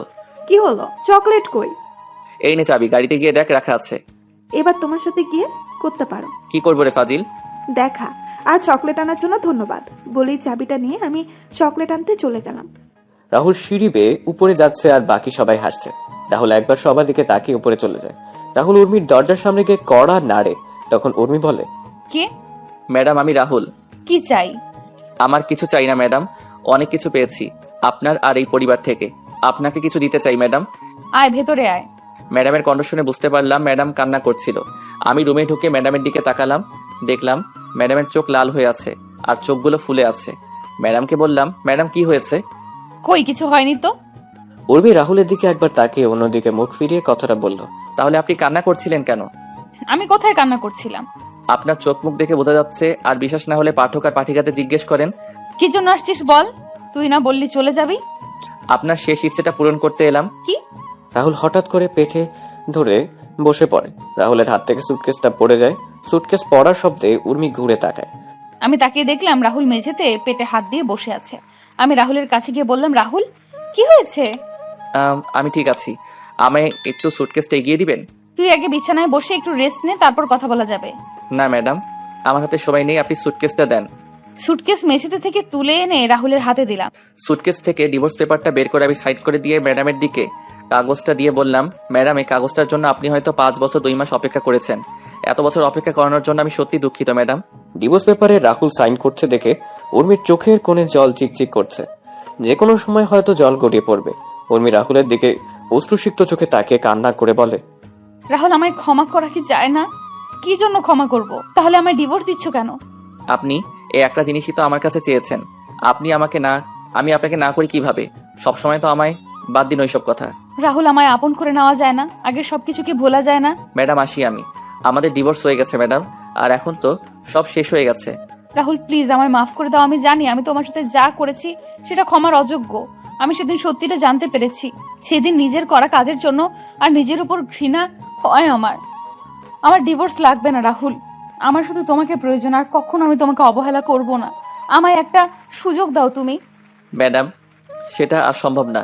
আর ভালো থাকবেন, ভালো কাউকে দেখে বিয়ে করে নেবেন, পারলে এই চাকরটাকে মাফ করে দিয়েন। রাহুল রাহুল আমার কথাটা। রাহুল যখন উর্মির ঘর থেকে বের হতে যাবে তখনই উর্মি রাহুলকে পেছন থেকে জড়িয়ে ধরে। উর্মি রাহুলকে ঘুরিয়ে শক্ত করে জড়িয়ে ধরে বলে, তোমায় কোথাও যেতে দেব না, এভাবে জড়িয়ে ধরে রাখবো আমি। রাহুল আমি তোমাকে ভালোবাসি, প্লিজ আমায় আর শাস্তি দিও না। এই কয়েক বছর আমি নিজের কাজের জন্য নিজেই অনুশোচনায় ভুগেছি। শেষবারের মতো আমায় একটি বার আপন করে নাও। আমি আর কখনো তোমায় কষ্ট দিব না। কি হলো, কথা বলছো না কেন রাহুল? আমি জানি আমি অনেক খারাপ কাজ করেছি ছোটবেলা থেকে, কিন্তু সবকিছুর জন্য আমি ক্ষমা চাইছি রাহুল। রাহুল আমি আমার ভালোবাসা দিয়ে আগের সব স্মৃতিগুলো মুছে দিব। তুমি যেমনটা চাইবে আমি তেমন করে চলবো। তবু তুমি আমায় আর ছেড়ে যেও না। তুমি যদি এবার আমায় ছেড়ে যাও তাহলে আমি সত্যি সত্যি মারা যাব। রাহুল আমায় ক্ষমা করে একটি বার আপন করে নাও, প্লিজ প্লিজ। কি হলো, কথা বলছো না কেন তুমি? উর্মি হঠাৎ তার পিঠে অনুভব করে পানি জাতীয় তরল কিছু পড়ছে। উর্মি রাহুলকে ছেড়ে দিতেই রাহুল মাটিতে পড়ে যায়। উর্মি দেখতে পায় রাহুল মুখ থেকে রক্ত পড়ছে। উর্মি চিৎকার করে রাহুলকে জড়িয়ে ধরে। উর্মি তাড়াতাড়ি করে জল নিয়ে এসে রাহুলের চোখে মুখে দিতে থাকে। উর্মি কান্না করছে আর বলছে, এই রাহুল একটিবার চোখ খোলো না, তোমার কিছু হতে পারে না। এই রাহুল একটিবার চোখ খুলো না, প্লিজ চোখটা খুলো রাহুল। তুমি আমার সাথে এমনটা করতে পারো না রাহুল। এই রাহুল। উর্মি রাহুলের চোখে মুখে জল ছিটিয়ে দিচ্ছে আর রাহুলকে ডাকছে। হঠাৎ করে রাহুল চোখে খুলে তাকায়। রাহুলকে চোখ খুলতে দেখে উর্মি রাহুলকে জড়িয়ে ধরে রাহুলের সমস্ত মুখে কিস করতে থাকে। তখন রাতুল কাঁপা কাঁপা কণ্ঠে বলে, ম্যাডাম আপনাকে ছোট থেকে একটা কথা বলবো বলে বলা হয়ে ওঠেনি, কিন্তু এখন না বলতে পারলে হয়তো আর বলা হয়ে উঠবে না। রাহুল তোমার কিচ্ছু হবে না, তুমি ঠিক হয়ে যাবে খুব তাড়াতাড়ি। তুমি সুস্থ হয়ে গেলে আমি সব কথা শুনবো তোমার। তোমায় একটা হসপিটালে নিয়ে যেতে হবে। দাঁড়াও, মা, বাবা, চাচ্চু, সুমি। সুমি সবেমাত্র চকলেট নিয়ে তার রুমে আসছে। তখন উর্মির চিৎকার শুনতে পায়। তাড়াতাড়ি করে উর্মির রুমের দিকে পা বাড়ায়। এদিকে রাহুল উর্মিকে বলছে, ম্যাডাম আমার হাতে হয়তো আর বেশি সময় নেই। আমি না আপনাকে সেই ছোট থেকে পছন্দ করতাম, আর কবে আপনাকে ভালোবেসে ফেলেছি সেটা নিজেই বুঝতে পারিনি। আপনার সাথে যখন কথা বলতে চেতাম তখন আপনি আমার সাথে অনেক রেগে কথা বলতেন, দুর্ব্যবহার করতেন। আচ্ছা আপনি কি একবারও বুঝতে পারেননি আপনার শত অপমান আঘাত করার পর আমি কেন আপনার সামনে যেতাম? আপনি যখন আমায় অপমান করতেন, আঘাত করতেন, তখন আমি কিছু বলতাম না, কারণ আমি আপনাকে ভালোবাসি।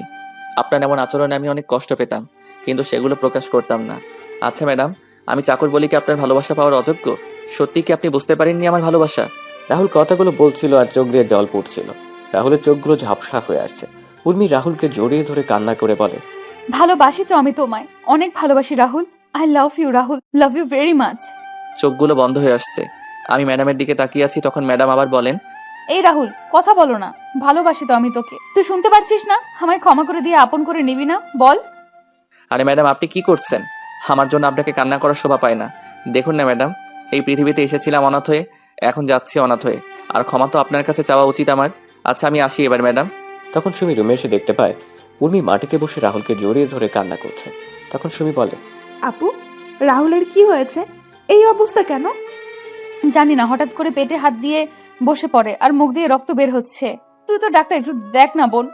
আপু রাহুলকে তাড়াতাড়ি করে হাসপাতালে নিয়ে যেতে হবে। আমার কিছু হয়নি, আমি ঠিক আছি। আমায় নিয়ে শুধু শুধু টেনশন করো না, আমায় একটু সাহায্য করো যাতে আমি দাঁড়াতে পারি। এই বলে রাহুল অনেক কষ্টে উঠে দাঁড়ায়। রাহুল যখন উর্মির রুম থেকে বের হতে যাবে তখন রাহুল আবার পেটে হাত দিয়ে বসে পড়ে। উর্মি দেখতে পেল রাহুল আবার বসে পড়ে আর রাহুলের মুখ দিয়ে রক্ত পড়ছে। এবার উর্মি আর সুমি চিৎকার করে বলে, ও মা, রাহুলকে জড়িয়ে ধরলাম। রাহুল, কি হয়েছে তোমার? খুব কষ্ট হচ্ছে কি তোমার? কথা বলো না রাহুল। না বাবা, মামা মামি তাড়াতাড়ি উপরে আসো। উর্মি আর নিজেকে সামলাতে পারল না। উর্মি এবার জোরে তার বাবা মাকে ডাকতে লাগলো, মা, বাবা, মা, বাবা। উর্মি আর সুমির চিৎকার শুনে নিচে থেকে সবাই উর্মির রুমে চলে আসে। সবাই দেখতে পায় উর্মি রাহুলকে জড়িয়ে ধরে কান্না করছে আর রাহুলকে ডাকছে, কিন্তু রাহুল নিশ্চুপ। তারপর সবাই মিলে রাহুলকে নিয়ে হাসপাতালে চলে গেল। রাহুলকে তাড়াতাড়ি করে অপারেশন থিয়েটারে নেওয়া হয়। এদিকে অপারেশন থিয়েটারের বাইরে সবাই বসে কান্না করছে। ভিতরে রাহুলের অপারেশন চলছে। হঠাৎ ডাক্তার খেয়াল করেন রাহুল নিঃশ্বাস চলছে না। রাহুলের বুকে চাপ দিয়ে চেষ্টা করা হলো, কিন্তু ডাক্তাররা ব্যর্থ হলেন। ডাক্তার রাহুলের মুখ থেকে অক্সিজেনের মাস্ক খুলে নিলেন। বন্ধ হয়ে গেল রাহুল শ্বাস প্রশ্বাস চিরকালের জন্য। রাহুল চলে গেল এই পৃথিবীর মায়াজাল বেঁধে করে পরপার যাত্রায়। অপারেশন থিয়েটারে সবাই এক দৃষ্টিতে তাকিয়ে আছে রাহুলের প্রাণহীন দেহটার দিকে। তখন ডাক্তার নার্সকে বললেন, ডেড বডিটাকে বাহিরে নিয়ে যাও। আপনারা ঠিকই শুনেছেন, মানুষের প্রাণহীন দেহটাকে ডাক্তারদের ভাষায় ডেড বডি বা লাশ বলে। ডাক্তারের কথায় নার্স ডেড বডিটার উপর সাদা চাদর জুড়ে স্ট্রেচারে করে ঠেলতে ঠেলতে অপারেশন থিয়েটার থেকে বের করে উর্মিদের সামনে রেখে চলে যায়। সাদা চাদরে জড়ানো ডেড বডিটা দেখে সবার যেন প্রাণটা বেরিয়ে যাবার উপক্রম হলো। উর্মি কাঁপা কাঁপা হাতে সাদা চাদর সরিয়ে দেখতে পায় রাহুল খুব সুন্দর করে ঘুমিয়ে আছে। রাহুলকে ঘুমন্ত অবস্থায় দেখতে কি সুন্দর লাগছে। উর্মি রাহুলকে জড়িয়ে ধরে কান্না করছে। মনে হচ্ছে সে রাহুলকে তার ভেতরে লুকিয়ে রাখবে, তার থেকে তার রাহুলকে কেউ কেড়ে নিতে পারবে না। ছোট আম্মু, দাদিমা, সুমি, ফুপু আর উর্মির কান্নার আওয়াজ হাসপাতাল জুড়ে বিরাজ করছে এক বিষণ্ণতার সুর। ছোট আব্বু, চাচা, ফুপা নীরবে চোখের জল ফেলছে। পরদিন সকালে রাহুলের ডেড বডি নিয়ে যাওয়া হয় সেই চৌধুরী বাড়িতে, যেখানে 5 বছর আগেও রাহুল ছিল জীবন্ত। আর আজকে রাহুল এই বাড়িতে লাশ হয়ে ফিরেছে। রাহুল এই চৌধুরী বাড়িটা রক্ষা করার জন্য নিজের জীবনটা এভাবে বিলিয়ে দিল। দুপুরে রাহুলকে জানাজা পড়ানোর আগে শেষবারের মতো সবাই এসে রাহুলকে দেখে যায়। ছোট আম্মু তো পাথরে শক্ত হয়ে গেছে। সে তার ছেলের লাশের খাটিয়ার কাছে বসে আছে, কোনো কথা বলছে না। উর্মি এসে রাহুলের পাশে বসে রাহুলকে জড়িয়ে ধরে বলে, এত অভিমান করলে আমার উপর তুমি? একটিবার ক্ষমা করে দিয়ে আমায় তো আপন করে নিতে পারতে। আমি তো অনেক খারাপ, তাই তো তুমি আমায় এইভাবে ছেড়ে চলে গেলে। কি শান্তির ঘুম ঘুমাচ্ছ, তাই না? তারপর রাহুলকে নিয়ে যাওয়া হয় মসজিদে। জানাজা পড়িয়ে নিয়ে যাওয়া হয় কবরস্থানে। রাহুল চলে যায় নিষ্ঠুরতম পৃথিবী ছেড়ে অন্ধকার জগতে, যেই কবরে যেতে হবে একা নিজেকে। রাহুলকে হারিয়ে উর্মিও পাগল হয়ে যায়। চৌধুরী বাড়িটা পরিণত মৃত বাড়িতে। উর্মি নিজেকে সারাক্ষণ একটা রুমের মধ্যে আটকে রাখে আর রাহুলের ছবির সাথে কথা বলে হাসে, আবার কান্নাও করে।